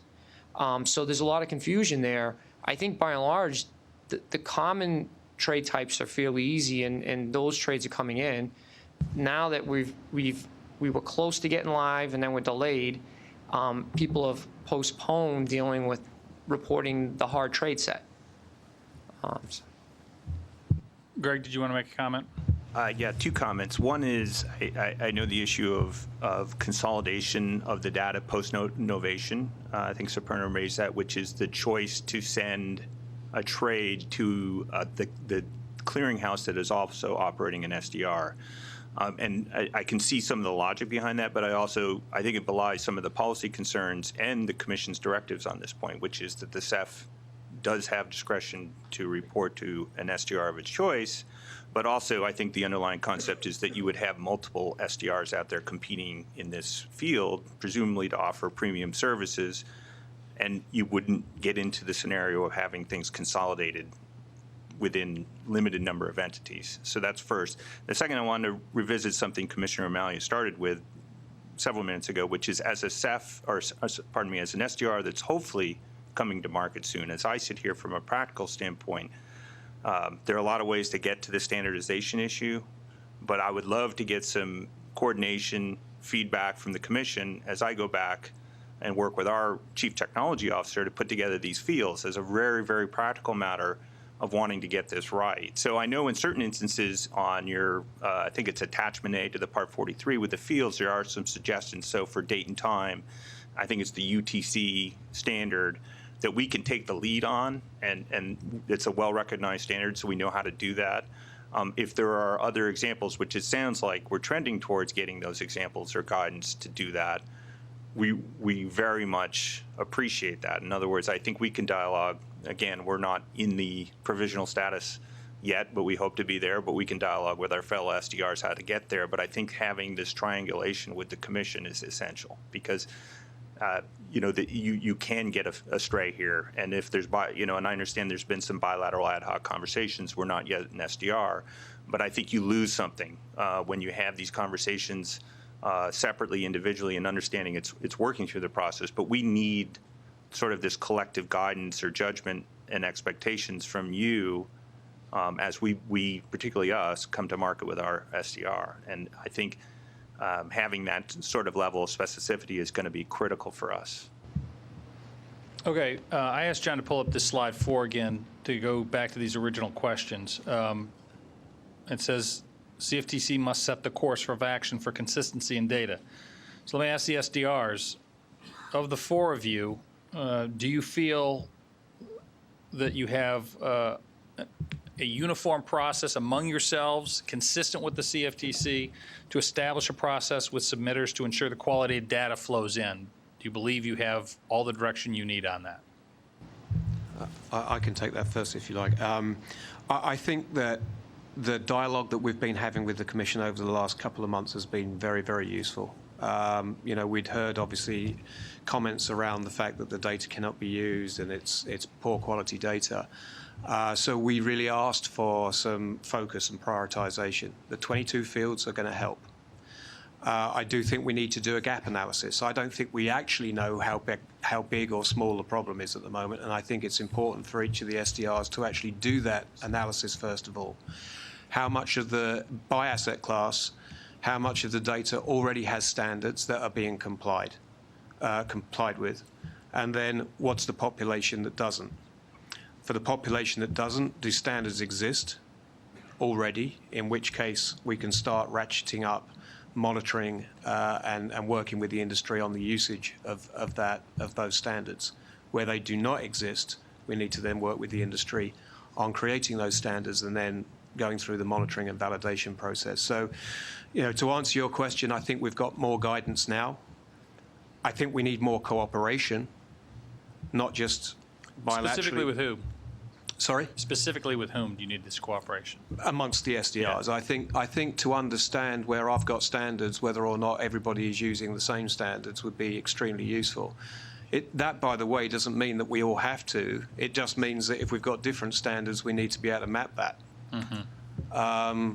So I think that, the next stage on this, right, is to do some kind of the devil is always in the detail on this stuff. So I think it's important that we take a step back and do some analysis on the 22 fields and the level to which standards already exist, and then address a course of, or come up with a course of action based on that analysis. And to be quite honest, it shouldn't take us too long to do that in some of the asset classes. Can I ask the SDRs whether they agree with Chris's evaluation of bubble number 1 up there? We'll get to the other 2 next. I would broadly agree. So I think we have some level of guidance that we're comfortable with in terms of collecting data from reporting parties. I think where there may be some guidance left to be given is once we have that data, I think we're comfortable collecting that data, aside from some sort of exotic kind of swaps, which we just put aside for a second. So I think we're comfortable getting that data, but then once we have that data, how do you want to see it? Specifically the Commission. I think we're comfortable, from a SDR perspective, making that data available to the public, perhaps giving them tools to chop and analyze that data. But I heard the first segment of this discussion being the Commission quite rightly figuring out how they should interact with an SDR, what kind of data they'd want, what kind of questions they want answered. And that's where I feel, at the moment, quite rightly, you're doing the investigation as opposed to making the prescriptions. But I think that's where there's probably some clarity required. Jonathan, a comment on that? Yeah, a brief one. I think that we've taken the approach over a recent period thinking that the data we've produced is of good quality and is appropriate. And I think it's only when we get into a dialogue coming back from people who have taken a real good look at a data, who have a broader perspective, are we now just learning that, in fact, there's things that maybe we could do differently or just different orientations of looking at it. And that's the dialogue that John indicated has just started. And I think it's still a fledgling exercise. I think it needs to go into it. I do think that a more formalized approach would help, whether that's a combination of all SDRs getting together under the guidance of the Commission on a regular occurrence meeting, identifying key areas that we can all focus on. We've talked a lot already just about these 22 points, but I think there's more to it than people aren't appreciating. That really what these points aren't just get the date timestamp correct. They're really more at a higher level validation what we're talking about. And that doesn't just come because you have a quick conversation. You're going to check reference data sets. There's actual appropriateness determinations you need to make. And that only comes, it's an organic process. It has to happen. I think what's missing and what's not clear to us yet is, what cadence is that going to take and who's participating in that, and when does a final determination get made for that we've reached the end stop point, and not that it's an ongoing discussion for each area, that we come to final determinations, call it done, and then move on to others. All right. I think those are all great comments to solving number 1, fledgling market, who makes the decision, who else is going to be involved, do the gap analysis. I think there, maybe if Greg representing FIA and Carl with ISDA thoughts about what your respective organizations can do on this, we'll come back to you in a minute, but give you some thoughts. Now, the second bubble is track data quality issues. Do you believe that we have given you all the direction you need and you are of a similar mind on all of this and to track data, kick out errors? I don't remember who mentioned the process. I think it was Steve or, yeah, you'd mentioned Pierre mentioned a kick out after work with the industry for 6 months and after that, then start rejecting. For an initial period of time is let the participant know that he's not sending the data in the right way, and then kick it back. So is everybody, have we been clear about what we expect for tracking data issues and validation with the SDRs? I think these recent meetings have been very helpful. To us, maybe we had the benefit, of operating an exchange and compliance. So when we built out our SDR, we felt we knew pretty early on what the commission wanted to do with that data. And I think after meeting with John's team and the end result is that as an SDR, I believe you have an obligation to take in data that will allow the commission, one, to track transaction level data in an aggregate manner, and then two, to be able to generate positions. And if you're receiving data that you can't do that with, then you haven't fulfilled your obligation. So I think the end result is once we have to start building to these reports, that will really come to light as to who has good data quality and validation and who doesn't. Do you have a sense of, each of you have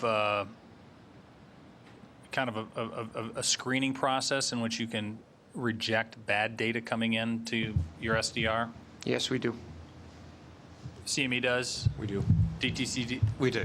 I would suspect that the standards are different, but we do. Okay.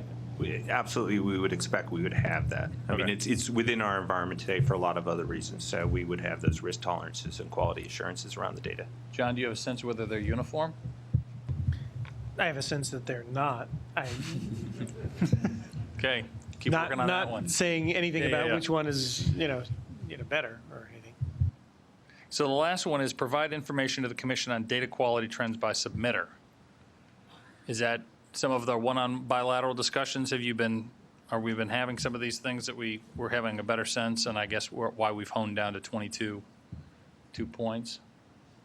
John, do you have a time frame when it says the CFTC must set the course of action for consistency in data? So what is our course of action and what is our time frame on this? I think we're on our way right now. So, I mean, I think that it comes down to the question of, it's difficult to answer the question, when is all the data good enough kind of a thing. So, I think it is a continual process, and what we've been working towards is the notion of how can we track what is coming in that is acceptable and what is rejected, not again making a value judgment as to which regime is the better of the bunch, but we've implemented operational reporting to give us a sense of that. We've had conversations with the SDRs about reaching back to the submitters to work through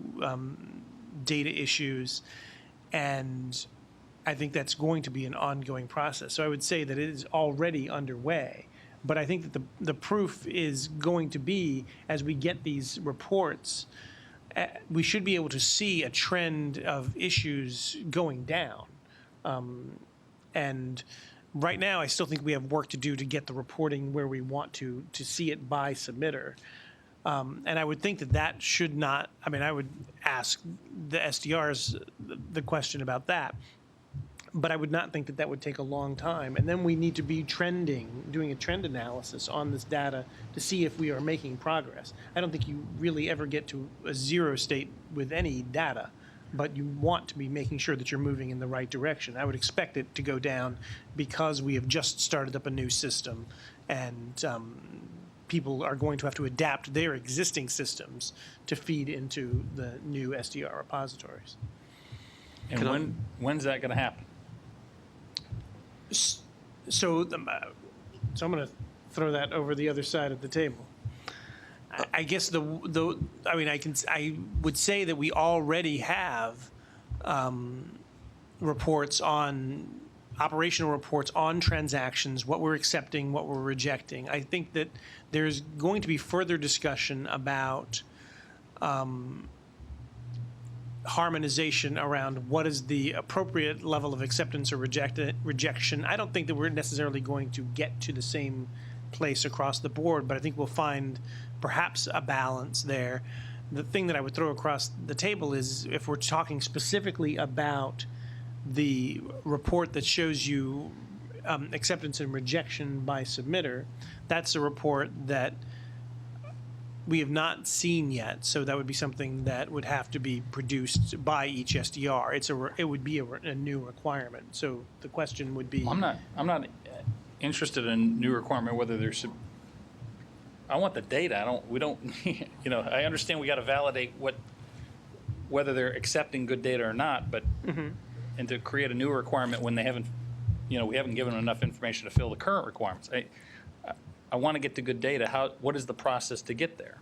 I think it's to continue to do all the things that we've described, to work on, starting off with the 22 fields, to be having the SDRs reach back to the submitters, to do the things that Chris, Bruce, and Jonathan, and Greg, for that matter, mentioned in terms of looking for standards, seeing if they're being applied, reaching back to the submitters to get the quality of data. The thing that I was specifically reacting to in response to your question, though, was how are we measuring the quality of the validation that's happening? It's one thing to reach back to them, but we need to have a view into, is the situation getting better?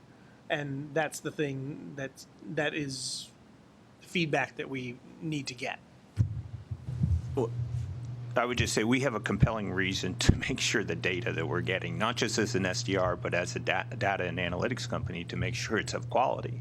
So if we know that there's an existing rule out there to report untimely submitters, but in terms of our own internal controls, we want to know submitters that are submitting information that's not of good quality. And so we absolutely will be tracking that from an operational perspective.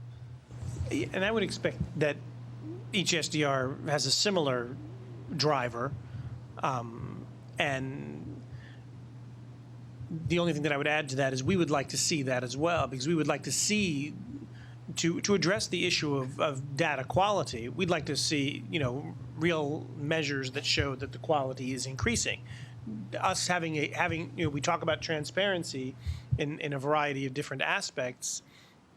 Us having a transparency into that will help us have assurances that the quality is on the rise. And if not, then we can discuss what we're doing about that on a very specific level. Sure. Michael, and then Larry.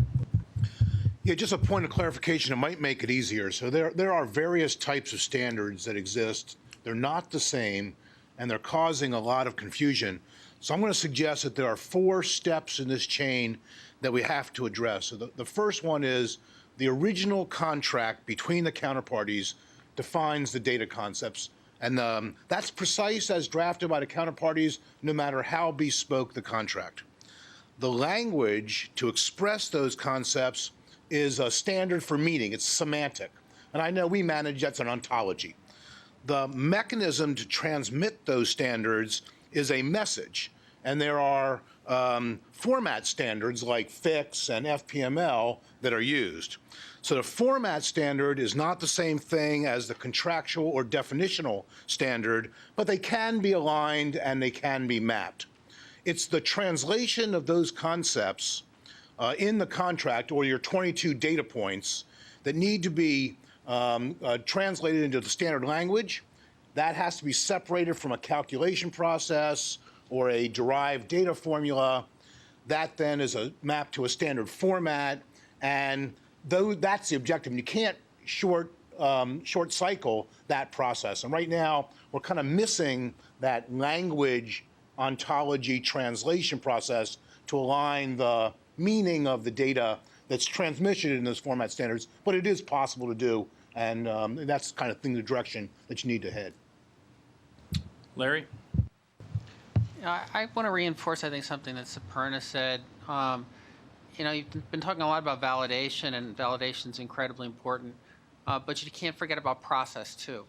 And so you have to define the process, or else you wind up kind of like, you know, the European tape, where you can kind of report anywhere and people report twice, and you wind up with a process that you're not sure you get everything, but you think you reported everything, but you can't really find it.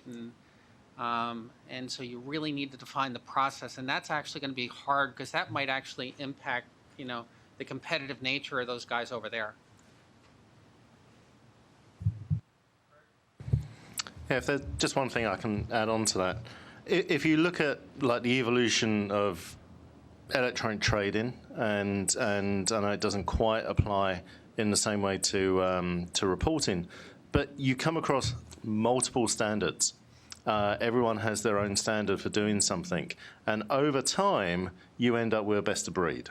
And really, it takes that evolutionary process to actually work out the kinks of certain approaches and to standardize on the same approaches across different formats.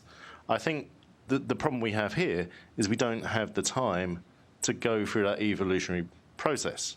So you have to bring together multiple standards and try and get that best of breed with guidance from the end consumer, which is ultimately the CFTC, other regulators, and to then hopefully bring together these competing standards into something that is going to be workable. Now, there's no reason why you can't have differences in approaches, which at the end of the day is what each of these companies are proposing as their business proposition.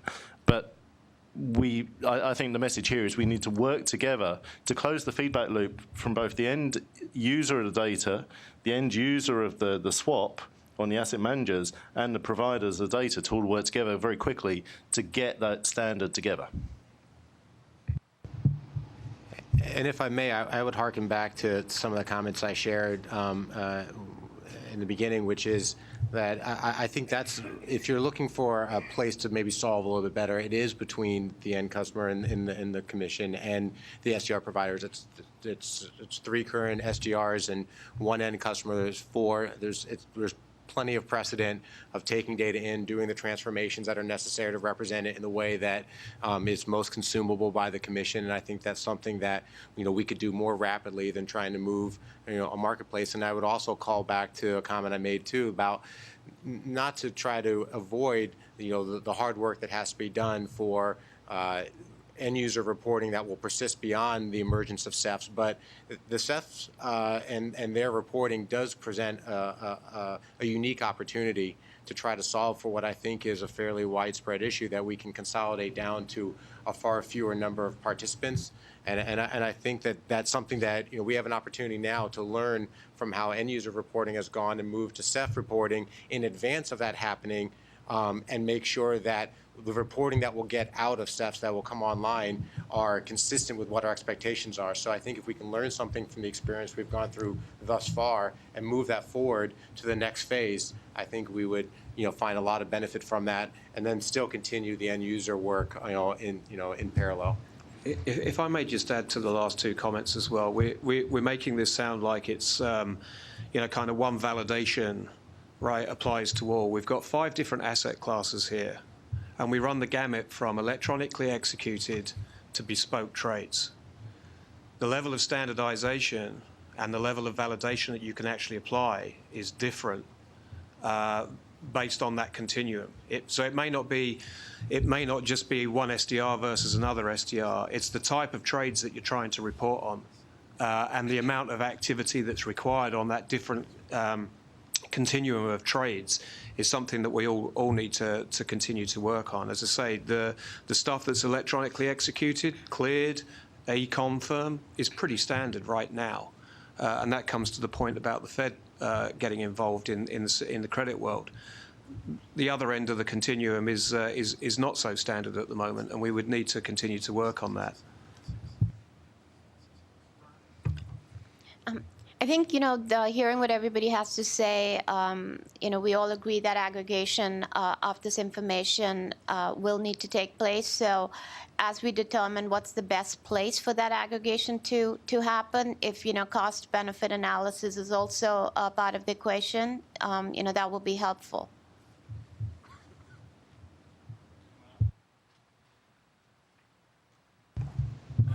Commissioner, I mean, in the past, you've successfully utilized working groups for, pardon me, did I? You just stole my thunder. Oh, sorry. But, you know, I mean, you've well, it's worked with this group. So if we, you know, might get some collaboration, apparent, you know, obviously everybody wants to work towards the same common goal. At the end of the day, nobody wants to make it difficult in any way, shape, or form from the commission to be able to consume the data. It seems as though there can be a way to understand what is it exactly that the commission is trying to be able to retrieve from that information. The SDRs are the best experts to figure out how can they present that in a way that's consumable to the CFTC and give them a timeline. Go ahead, Bart. I'm just curious, Mr. Childs. So I think it's a reasonable question to ask us, you know, what's our priority? But as a registrant, you're supposed to give us the information to come into compliance. How do you think you could come into compliance? On what sorts of things could you come into compliance with quickly to meet the mandate of Dodd-Frank? Well, I think we're already compliant. If you ask our customer base, they're reporting the fields of information that's required under the rules. We are receiving data every single day. We are providing that through to the Commission. You know, we opened up portal access the other day. So we are compliant. The question is, though, is to the extent that we're all compliant sitting here and everybody is receiving data and reporting that data, is it actually the data that you want to be able to do your job? So it probably meets the rules, and all of our participants would say that they're reporting exactly the information that was requested of them. So there's nothing that you think that you could do that would be easier than what you're doing already. I do think that, you know, this conversation was a perfect conversation from that perspective. There's clearly stuff that we need to do collectively as an industry to help the Commission get to where it wants to get to help global regulators get to where it gets to. That's across all SDRs. But we would all argue that we're compliant for our customer base. Thank you. I thought I'd say we do appreciate that DTCC, as of yesterday, and I think it was just yesterday, as a portal that maybe we can look inside. So that's, you know, it's all a work in progress. I don't know if you're compliant yet, but it's a work in progress. I mean, this is not an easy task to take an industry that was opaque and make them transparent both to the public, as was pointed out through Part 43, and to regulators through Part 45. And today is an enormous help, I think, to the Commission and to John and to all of you to, you know, try to keep this journey going towards greater transparency. Well, per Brian's suggestion, we'll pull together a team, but I think I was just talking to John, and the effort to continue to work on a bilateral basis with the SDR is important, but it is clear that we need to make sure that we do this in concert, so we're all working together, so you can disseminate that.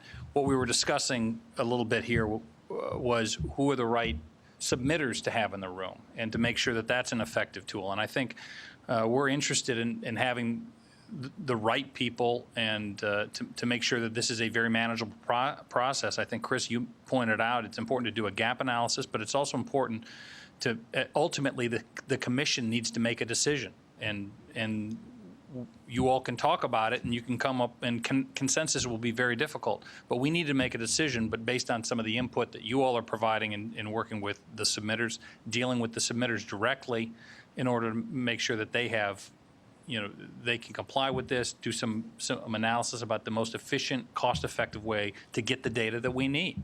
And I think ultimately we'll all be better served by that. You'll be in a better spot.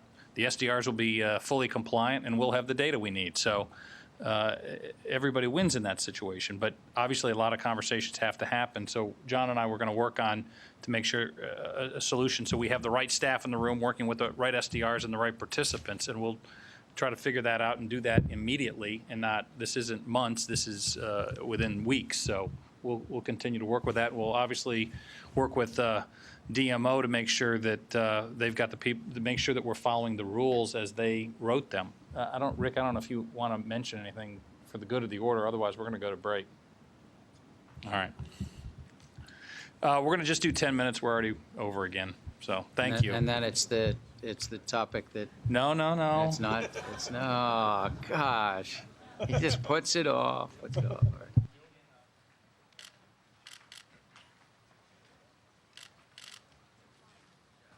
Okay.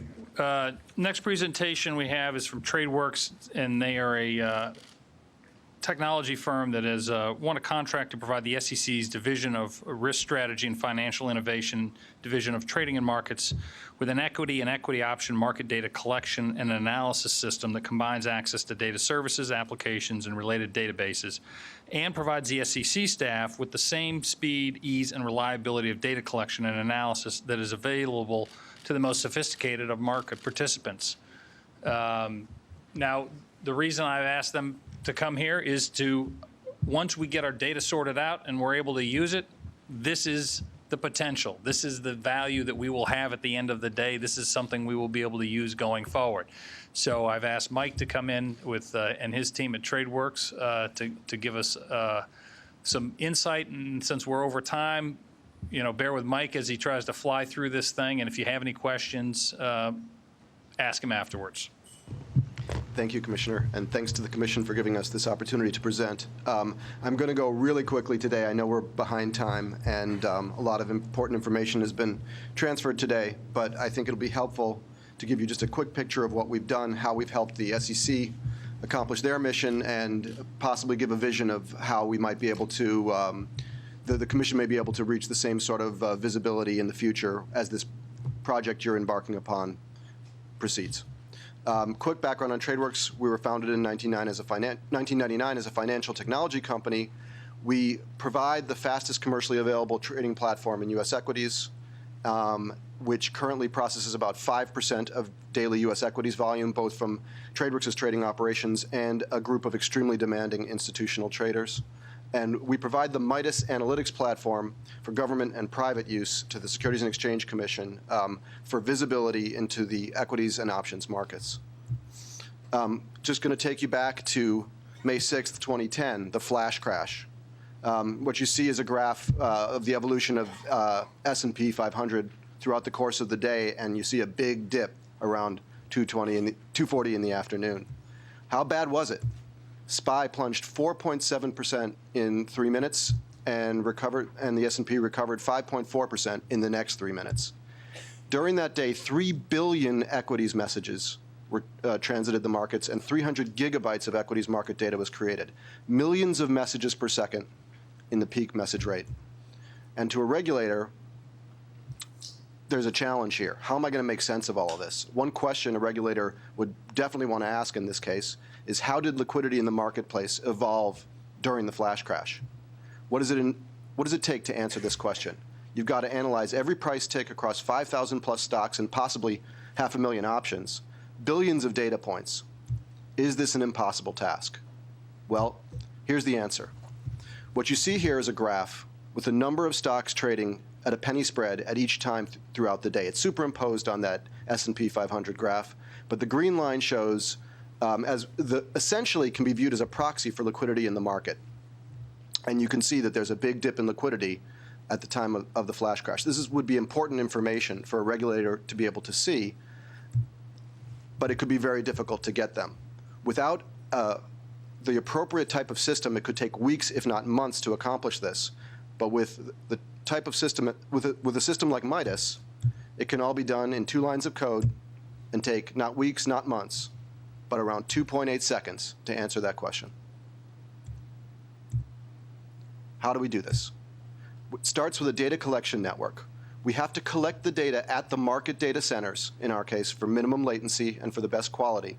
There's 6 data centers, 4 in New Jersey, 2 in Illinois. Collecting data in 15 different protocols, millions of messages per second. Just to give a sense of scale, we heard talk about an hour ago about essentially 40, 50 million messages being collected in a week.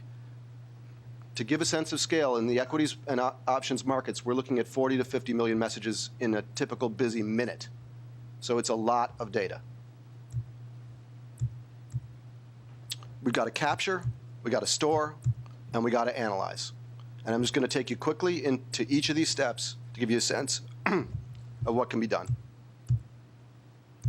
Capturing. It starts with those 6 data centers. And let's drill down on an individual data center. Inside a data center, each of these data centers has a matching engine, one or more matching engines. In this case, the Carteret data center has the NASDAQ matching engine. And lots of racks of equipment, a lot of air conditioning, a lot of heat and cold blowing around.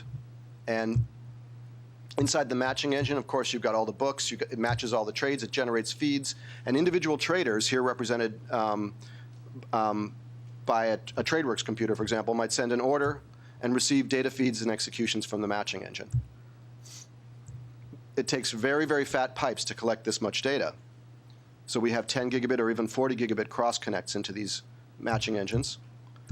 And all of this data is collected in NASDAQ's proprietary protocol. So inside the TradeWorks rack here, we have to have a feed handler which normalizes the data. It takes in the raw data. It produces the normalized data. The normalized data would go into trading servers of TradeWorks and other customers of TradeWorks' subsidiary Thesis Technologies who are trading based on that data, but it's also stored for later analysis. The conversion is fast and robust. The conversion is performed in a microsecond to go from raw to normalized, and all while processing millions of messages per second. But that's not the whole problem, because we've got 6 data centers, 13 different matching engines, NASDAQ, BATS, EDGE, ICE, CME, ARCA, NYSE, et cetera, et cetera. And we need to collect all that data, and it's a lot of data. We discussed some of the scope, but we also should bear in mind that each of these exchanges is speaking a different protocol. So it's a different language. It would be like if you had FIX and you had your FIX ML, and you'd have your other protocols for reporting swaps, but you also had 13 other protocols. So there is a big normalization problem going on here. There's also a problem in that it's very important to have very accurate time on the data, because the clocks in each system will drift relative to each other. So here you see that at the NASDAQ you have some precise time, but in each of these other places there's some other view of time. And we have to, then the problem's compounded by the distance between the data centers. So we make use of global positioning system, the same system that's used to help you find your way from place to place using your iPhone or what have you. And we use it to lock time precisely to each location and eliminate the synchronization problem.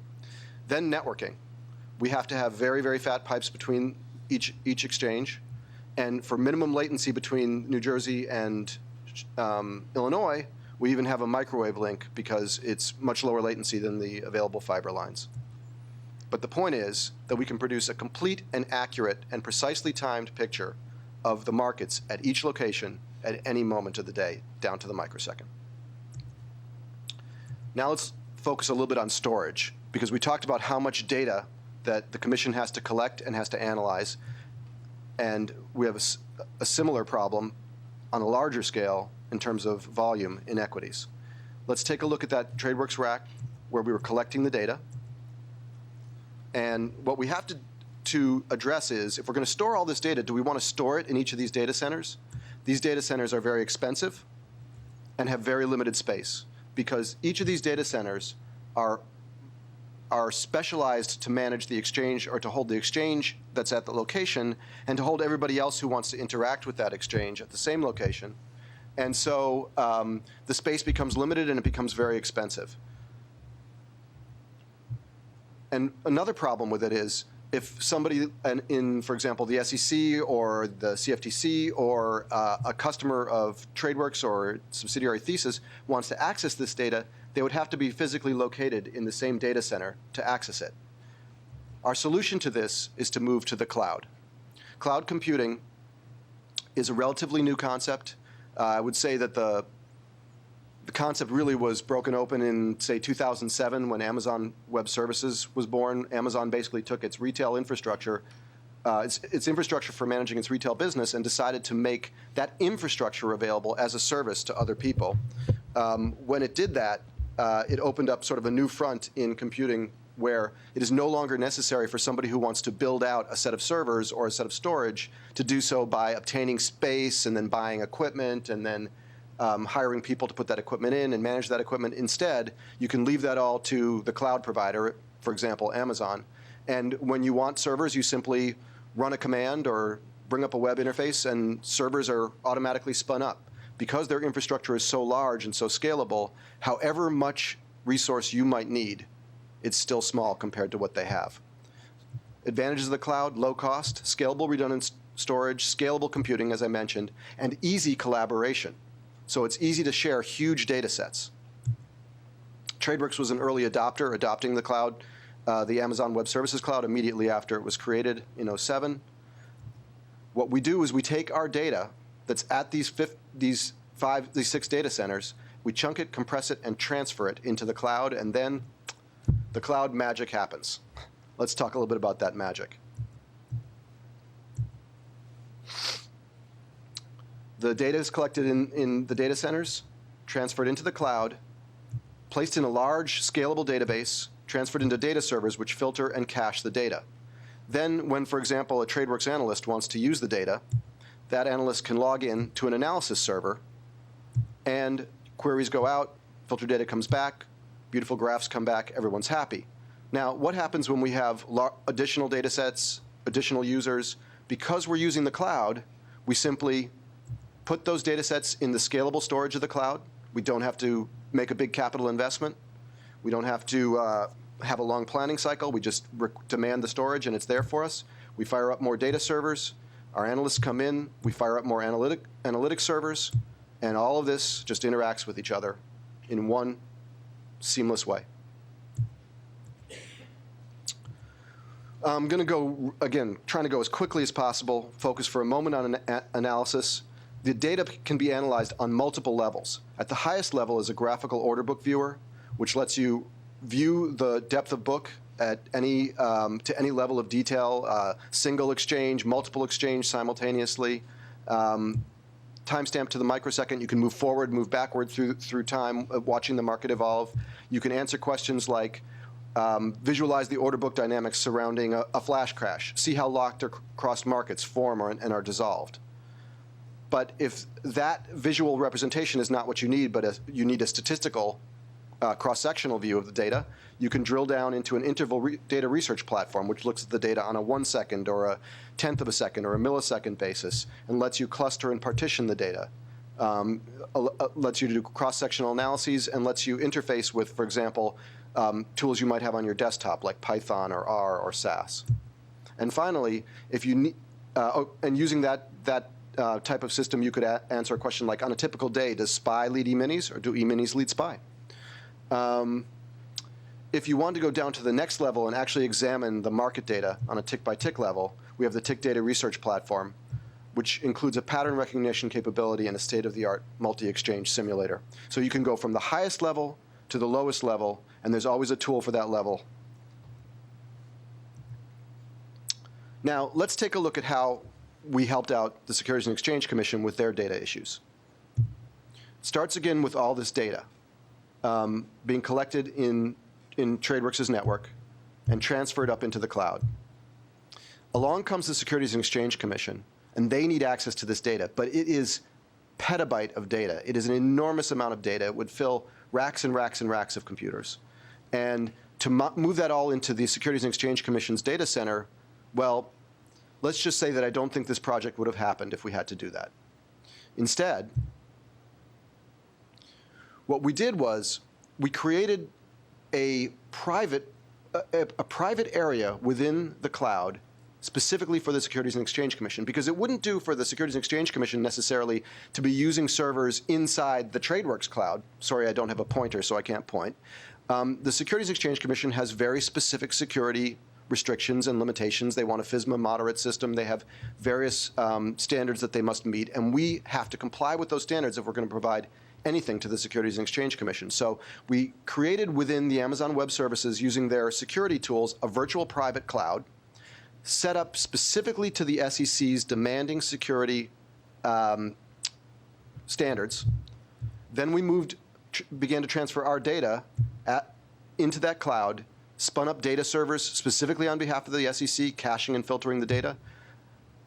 Now SEC users can log in to analysis servers, make requests from the data, get responses, and boom, get graphs in 2.8 seconds.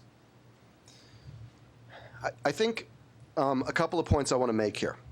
First of all, the deployment that was possible because of the cloud was remarkable in both of its speed and cost. We were able to do this from the time we got going on the contract to about 4 months before all of this data was in the hands of the Securities and Exchange Commission and available for their analysis. And the total cost, while it's true that building out this infrastructure in the first place did cost, over the years, TradeWorks, certainly tens of millions of dollars, we are able to provide this capability to the SEC extremely cheaply, on the order of around $2 million a year for access to this information, which would just be impossible if we hadn't been able to take this very high-performance technology we've developed over the years and then make it available in the cloud to the SEC. Because of the scalable nature of the cloud, the SEC can also add their own data sets, and they don't need to do a lot of capital investment or infrastructure planning to make that happen. So in conclusion, I do want to say that the MIDAS system has been really a roaring success at the SEC.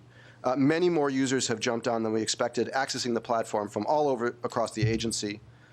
Greg Berman has said that this basically propels the SEC from 0 to 60 in one fell swoop. And Elise Walter, chairman of the SEC, has said that MIDAS is really becoming the world's greatest data sandbox. I want to conclude by saying the Commission is clearly facing a massive pool of data. And the chairman, just a few minutes ago, has expressed a desire to be able to swim in that data. And I guess maybe the chairman of the SEC views it as a sandbox, and the chairman of the Commission is in favor of swimming pools. But either way, we believe that the similar tool set of financial big data and analytics deployed in the cloud can address this issue in a very cost-effective manner and give the Commission what it wants in terms of the ability to really rip through that huge amount of data that you're about to have available to you and make sense of it in a very rapid manner and exploratory and interactive manner. Thank you.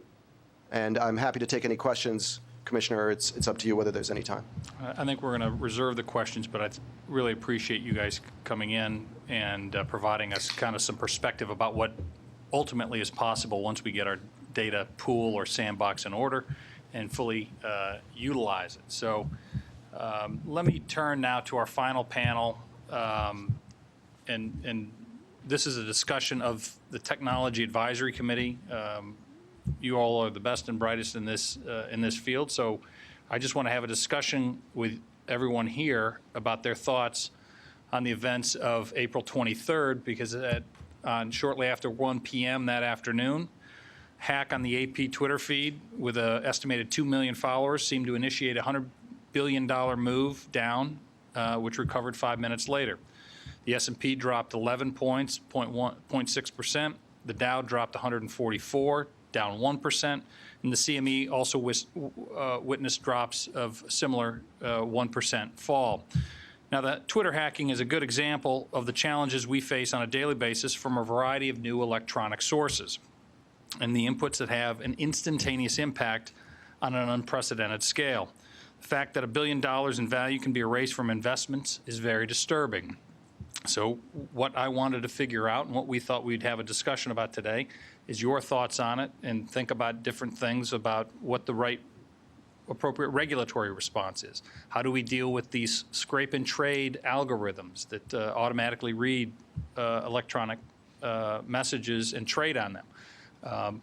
What about the time and responses that occur? I mean, it moved down very quickly. It came back very quickly. What do we need to think about that? Did the market respond as intended? We have CME here. We have ICE here, two of our exchanges in this market. We'd like to understand what happened there. We had, obviously, May 6th. We saw a far bigger drop, and I think Mike highlighted that in his recent presentation. So what does it mean to our markets, and what happened in our markets? I've asked Brian if he'd make a few comments about that, but before I get to Brian, let me see if my fellow commissioners would like to make any comments about their observations or just ask any questions. So, Mr. Chairman? I will, but I'm going to let Bart go first because I know he's up against a time deadline. Well, I don't have a lot to say. It's sort of what I talked about in my opening statement. But, I don't want to go overboard with some, super zealous regulatory thing. So I'm curious whether or not you all think that there's any sort of due diligence from the registrant perspective. I mean, think about if maybe, a large investment bank, for example, if they were hacked and put out a false report, crude oil is going to go to 150 or 200 or something.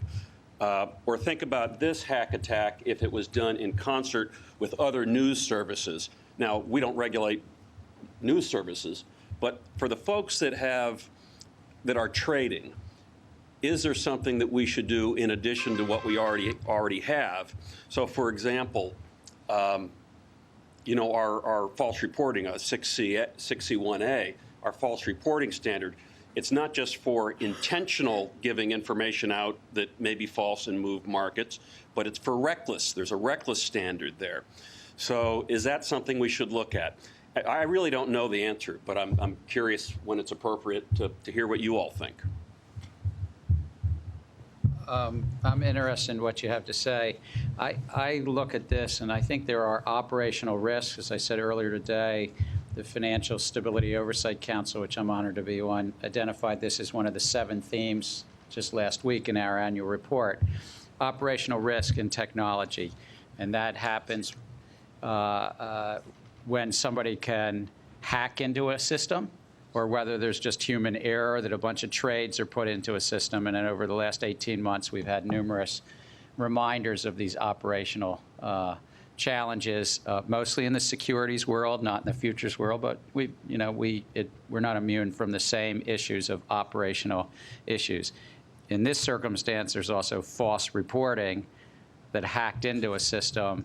And so I'd be just interested in feedback, whether there's anything that the CFTC should be doing in terms of having to help assure the public that your systems, whether you're an exchange, a clearinghouse, an intermediary, are robust and resilient against what we know to be cyber attacks or otherwise.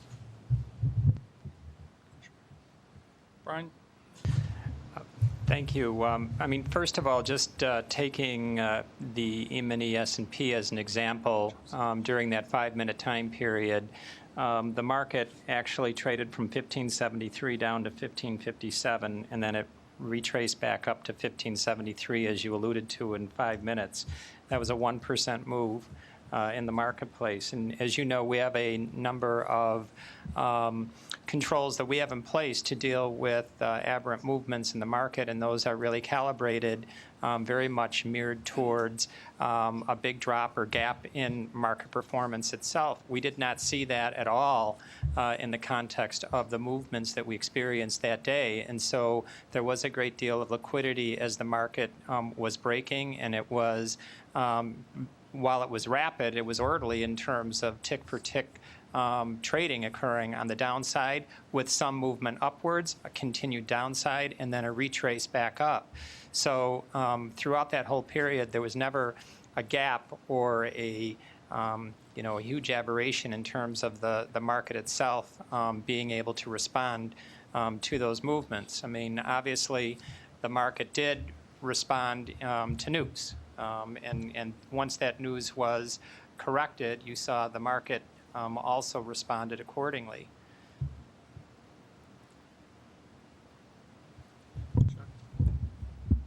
I think our markets had a similar experience. The types of breaks or speed bumps, whatever you want to call it, functionality in the system to arrest spikes. Similar to CME, it's really geared toward more shorter-term bursts, particularly in absence of sufficient liquidity. So, given that this happened over a longer period of time, none of that functionality kicked in. I think as I step back, I've been being in this industry for 15 years or so. I think when I first started learning the business, most of the people I learned it from had a very kind of purist attitude in terms of, as a market operator, you should intervene as little as possible. Let the market find its price. And I think, as I started to have some gray hairs, I think we're in a world where that is increasingly not true. And as the exchanges, we've built functionality, as we've described here many times, both of us, as have most exchanges, to deal with those type of short-term spikes. I think, when I look at these things like the Twitter incident, I think we're probably tilting at windmills if we try to imagine all the different ways that bad orders or bad data could get fired at us. We have to just insulate ourselves from, regardless of what the cause of it was. How do we need to, they're all going to have various types of, there's a finite type of profiles generally, and we need to have an answer for all those. And I think everyone in the marketplace is at a point now where they would prefer intervention and a little longer period for the market to find its level on legitimate information, if it can have fewer of these types of spikes and less severity when they do occur. So I suspect there's more work for us to do. We'll probably continue to build more of that type of functionality, and whether it's a very short-term spike or something that's more prolonged. But I think that would be my suggestion as far as where exchanges would continue to direct their resources and effort, as opposed to trying to, working with or alone or with the commission to root out all of the different types of bad practices or even good practices that are poorly implemented on the various types of traders out there on the other end of the trading systems.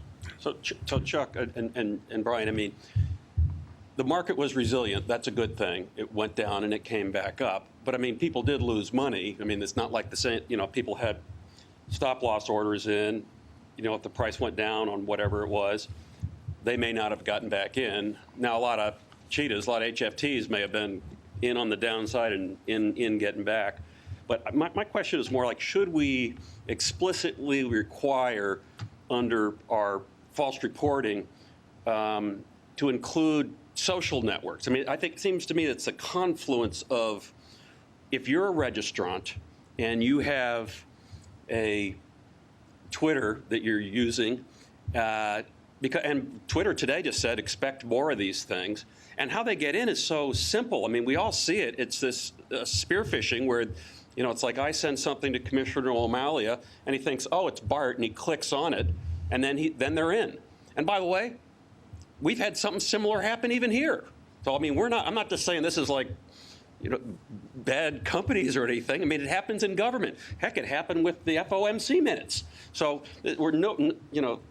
nobody's immune to this stuff.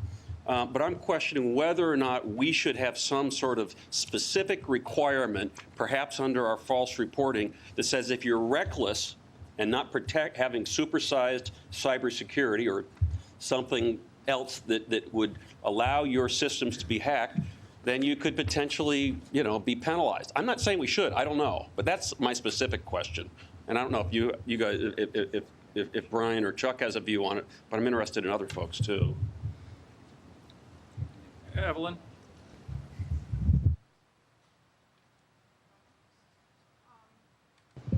Thank you.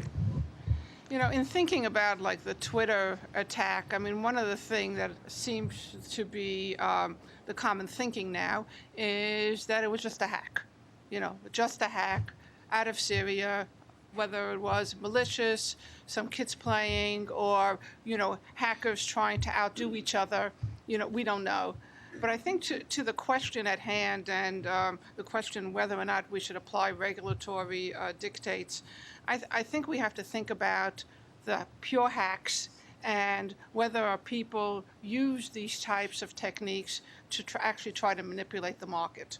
Okay, there's one thing, to penalize somebody if they don't have the right level of cybersecurity. I mean, I'm very involved in these kinds of issues, and personally I think that there's constantly going to be attacks no matter what people do. And in my way of thinking, this is very analogous to where we were 20 years ago with disaster recovery. We had to come to the point where there was a realization in the marketplace, things are going to happen, terrorist attacks are going to happen, floods are going to happen. You have to have disaster recovery. I think that's where we are now in the area of cybersecurity. I think we're going to come to recognize that there are going to be attacks, things are going to be happen. We have to have alternatives to deal with this. Here specifically, again, to my point about, I would be more concerned if people are maliciously spearfishing or attacking, because even if the markets are resilient, go down 3 minutes, go up 3 minutes, if people are trying to manipulate the market, they could be making a ton of money, like you said, in that particular time. Here, there are people who lost money and people who made money, but it's probably not, probably not the same person who hacked the system. So I think we need to be careful about how we look at this and really think through all the possibilities.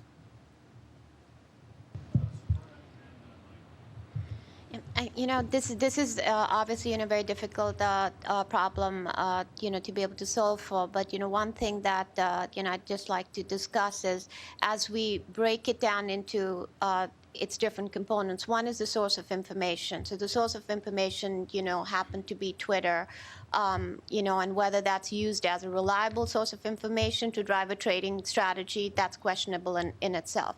So that's, the source here was hacked. The other is that information caused, movements in the market, which could be, various different forms that may have triggered signals for trading to occur. Now those trading signals, they reacted to the movement in pricing, which could have been, good or bad information, and you can't really figure out a way in which to say that, okay, these signals were good or bad. They're going to react to changes in the market. So we, as we try to solve for it, we do have to keep those two components separate, because the second one, it is all algorithmic trading. It is just, high frequency trading.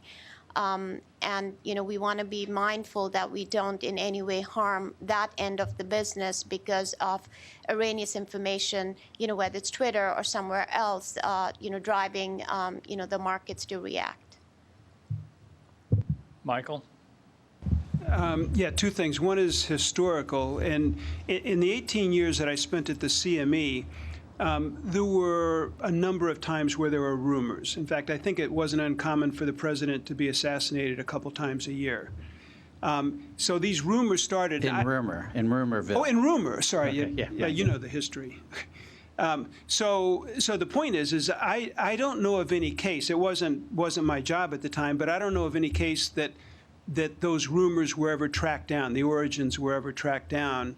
And Brian might know something about that. But the second thing is that, what my point there is, people will always try that. In those days, it was always for profit that they were trying to do it. Second, but speaking, Mr. Commissioner, to your point, I guess what's not clear to me is, would you want the ability to go after AP or Twitter in this kind of case if there was? No, it'd only be somebody that we have jurisdiction over. Right. So you would say, should an investment bank, should somebody that trades in our markets have a heightened level of cybersecurity in place to avoid having, because the information that registrants may, if they are hacked in, it may mean a lot to the market. I can't control, Twitter as a corporation, but we might be able to deal with a market registrant. I think we could deal with the market. We may have the authority under 6C1A now, but I don't know that it's specific enough. And since this is a new issue and we're just getting it on our radar because of the hack attack, it seems to me that's why we should consider what we do. So you're thinking nothing that we could do would have prevented what just happened, but you're just thinking more broadly about the market. Okay, got it. Thanks. And I think, to my eyes, as you say, there's false information, whether it's a rumor about the president or other rumors that will be here 100 years from now as well. But to me, I use this term, it's kind of boring, operational risk, but it's a bit of an arms race between hackers and bad actors, and I will include hackers with the bad actors. Oh my God, now they're tweeting about me saying that's not good, maybe. And so it could be a hacker, it could be a governmental or a terrorist organization. It could be anything thing out there that just wants to disrupt the flow of commerce here in the U.S., whether it's false information or even trying to get into a clearinghouse system, a trading system, FINRA's system, or an intermediary system. And that's what's so, it's just reminding us, to me, this event, as to this bit of an arms race of how you build firewalls, how you build appropriate protections at the large financial institutions, the exchanges, clearinghouses, and the like. We don't regulate AP or Twitter, but I'm just saying that's one of the reminders I take from this. But Brian seems to, I'm sorry. I'm just, without getting into any proprietary or confidential information, I just want to assure the Commission that the CME Group has a very robust global information security program. We recognize the responsibilities that we have as a marketplace and the fact that we have a global network that extends itself to, virtually 100 countries throughout the world. Having a robust information security and risk management system in place 24/7 is a top priority to us. We're very, I think, conscientious in communicating with your team here in terms of our efforts and progress in that regard. Would go with Irene, Larry, Cliff, and then I think Steve had something. Thank you. I think from a regulatory standpoint, one thing that may be useful is to actually track persistence of entities that trade on similar events, like Twitter hacks, because there it's fairly, I wouldn't say simple, but it's possible to demonstrate some sort of an intent. So if the same entity trades and persistently benefits from something like a Twitter hack, then you can make a case that potentially they're doing it or they're involved somehow with malicious activity. Yeah, I look at this as a couple of different issues. I think, first, you can't just look at Twitter, because people are starting to mine, Facebook, and they're digging down deep in the web. I forget exactly how long ago, but wasn't it IBM's corporate earnings were posted early and somebody got a hold of it and traded before it was supposed to get released? There are these things that are happening all the time, and there are lots of folks mining it, so you can't just look at Twitter. People are pulling information from everywhere. And so whether it's true or it's not true, people are going to be mining this stuff and trying to discern issues. So I think you got to take that out. I don't think you're going to be able to stop that. Then you've got the whole issue of market manipulation, people putting out fraudulent data.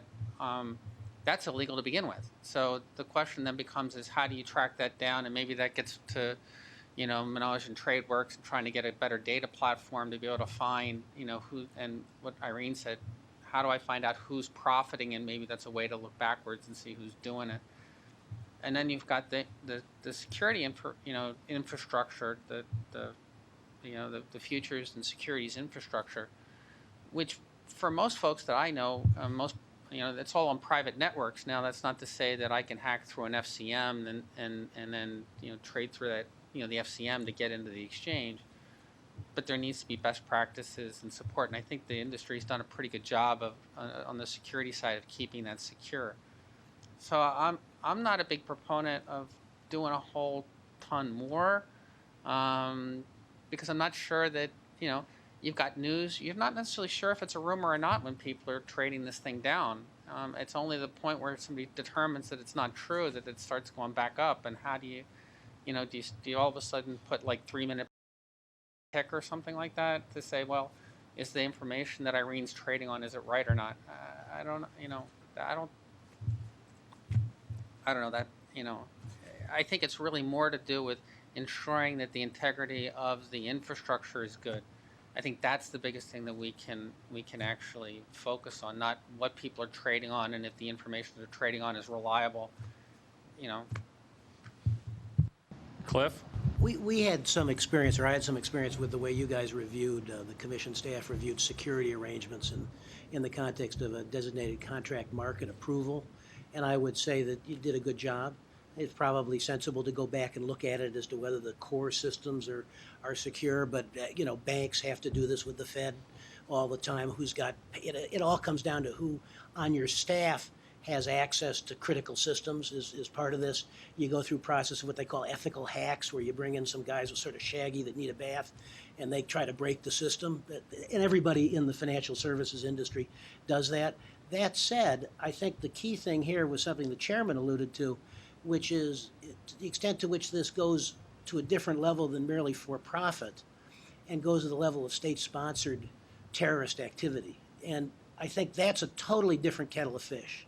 And I don't think I think it's fair to say that the systems that commercial enterprises can put in place would not be expected to be necessarily sufficient to a concerted attack, say, by the Chinese government. And it sounds like a Clancy novel to talk about this, but I would encourage, whether it's the board that the chairman is talking about or the commission, to worry very much about that. I think that's a really big deal. And complacency is not smart about this.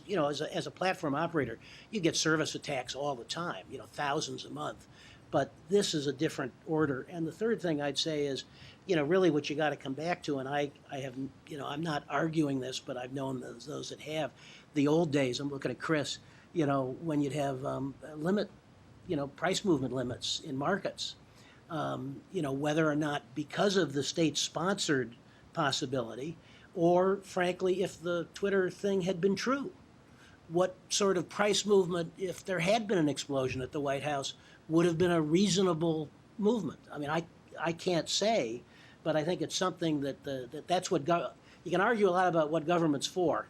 This is something government is for, to figure that out. Steve, yeah. Yeah, I'm going to try not to repeat everything everybody else said, but I think that we have to keep our eye on the ball in terms of what the problem set is, and the problem is a moving target. Cybersecurity, the one thing we know is technology is evolving at an incredibly fast pace, and it's becoming actually more decentralized, and the ability of one individual actor to create havoc has grown dramatically.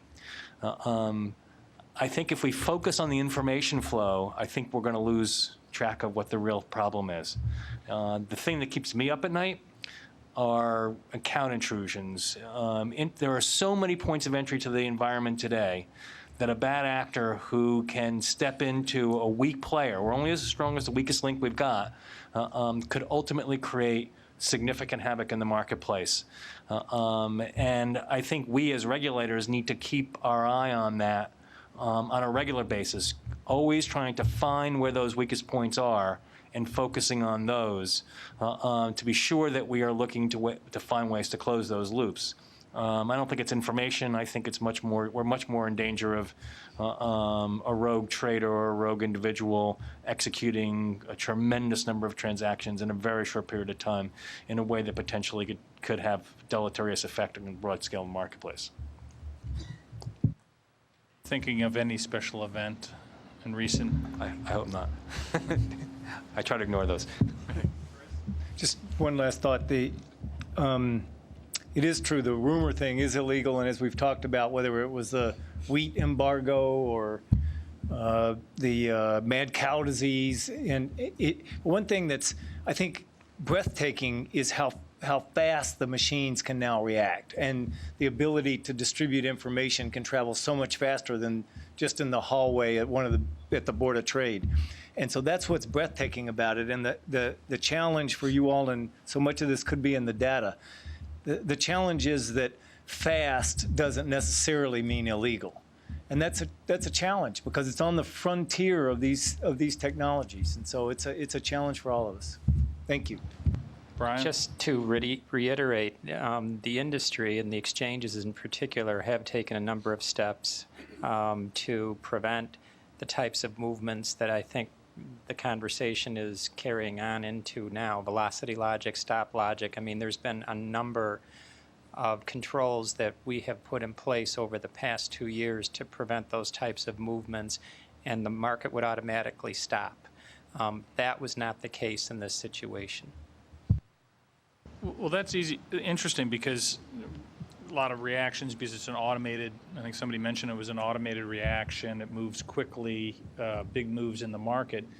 But yet in this instance, it went fairly relatively slow in the microsecond trading environment that we're used to. So what do you see in the market? Was it a different set of participants? Comments, and maybe you want to stay away from it, Brian, but. Well, it was a Twitter feed, so it wasn't a registered, AP secure line direct feed or Reuters, or Bloomberg, authorized, people weren't paying for it. So trading off of Twitter is actually something pretty new, and there aren't a ton of folks doing it. So because it didn't, if it would have come through the Dow Jones, secure high-speed, news feed, I'm sure it would have had a much more severe reaction. Can I just ask, are people on the Dow Jones feed technologically scraping the information, looking for words, and then having algorithms that trade off of keywords? Yes. That was a yes. But you're saying they're not yet doing that over on the Twitter feed? Twitter is much more difficult. First of all, some of the more news feed oriented things, they actually have elementized news feeds. So, it's an earnings release, it's very structured for machines to read this stuff. And even some of the more, the broader things are more structured, so they're used to being read. Twitter, I don't know if it's you, I don't know if it's your kid, I don't know if it's, someone who doesn't know anything. I have to really try to understand, who it is, what they're saying, what's the sentiment, is it positive, is it negative, what's the context, let me back test that. So if I would have tweeted that same thing, it would have had no impact. It was an AP feed, chances are more people were reading it, but it's still fairly new in terms of how do I think about this and is it important or not. Whereas I'm doing education, but on whether it's Dow Jones news feed or some of the other Well, they pay big money for those feeds. So paid feeds, a Bloomberg feed, there are Bloomberg people here earlier. Absolutely. Those feeds are being scraped by computers or read by computers, and then algorithms trade off of them. And because they're more secure, they're more known, they've got years of back testing, that they can look at the same kinds of things and determine what's the reaction. It's much easier to start developing quantitative analytics and what should I do if this happens. Whereas Twitter, it's all over the place. And as I said, because AP is AP, people are trying to free ride off the news feed. So it's one step above most of the Twitter stuff, but people are starting to look at this. Thank you, that's helpful. I have another comment. I actually think we got lucky. Okay, and the reason I'm saying that is it was a hack. It was one feed. Okay, but now that it's out there that AP was hacked, if there would be a concerted effort and multiple news sources were reporting the same thing, I think we would have had a different result. Because if you have besides the fact that, how much value should we give Twitter and so on and so forth, I agree with everything that's been said, it was also not corroborated. So as people are watching all the news feeds that they're getting immediately, either the computer, the high-frequency trading, or individuals that are trading would see that it's an outlier and, probably not true. And so I think that's important, because most of the real disasters that happen is there's multiple bad things happening at the same time. So if this could have been corroborated and different people had a concerted effort to hack into and send out analogous messages over different Twitter feeds for different corporations, I think we would have had a different result. Keith, and then we'll go to John.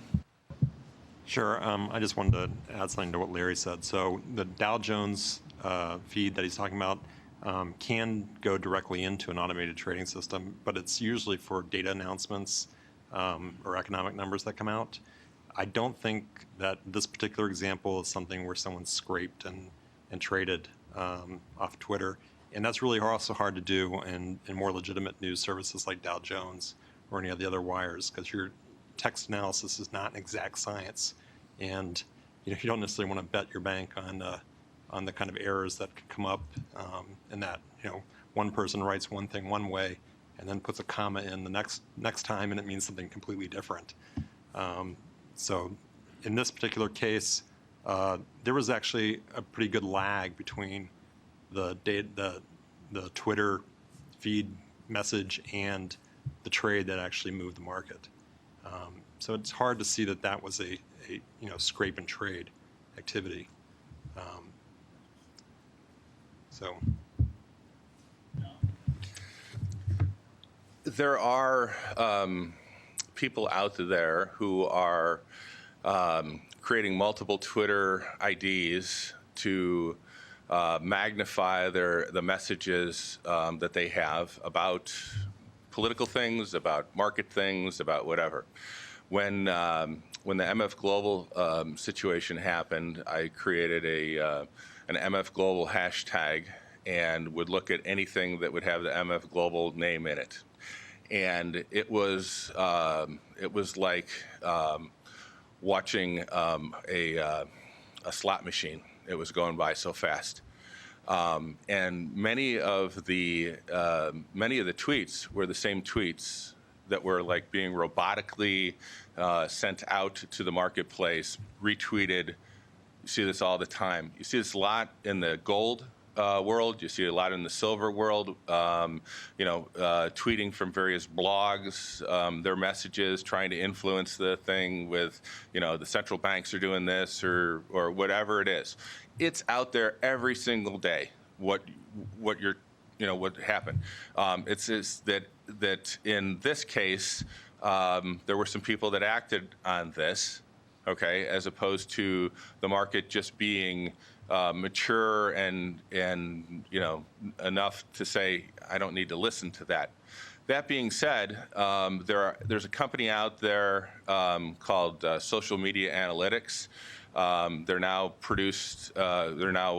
they signed an agreement with NYSE Technologies for distribution. And what they do is they take the Twitter feed in for a company, and they take all of the various tweets and then they analyze them, and they come out with a reading that's a gradient kind of thing in terms of positive or negative. But they also look into the sources as to whether these are good sources, and also there's a qualitative aspect to it, not just a quantitative thing, so that you can't just flood a particular company's name out there and get a negative reading kind of a thing.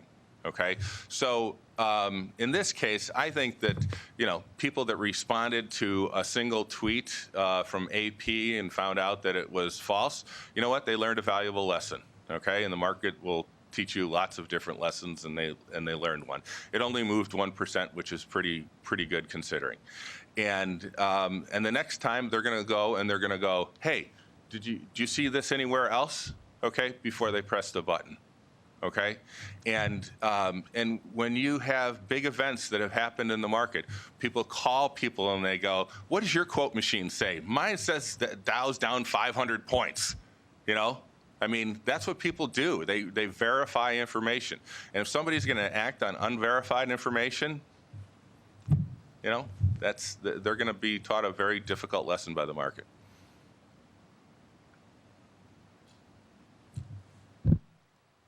Any further thoughts, comments? Well put, John. Well, I want to thank everyone for coming out today. Long day and very interesting issues. John, we have a lot of work to do on data, and we'll put together a team and a regular meeting process so we can get through all of these issues as quickly as possible and cost effectively, efficiently, all of these things, so everybody is able to comply quickly and we get the data that we need as expected, as provided in our rules. So wish us luck on that, right? So I want to thank all of my staff, Ali and Shanice, that helped out, our commission staff, Margie and the LO staff, and our AV team, the guys that keep the videos running, Mike and Gian and Mark and Wilbur. So thank you very much for all your help, and thank you for participating here today. Thanks.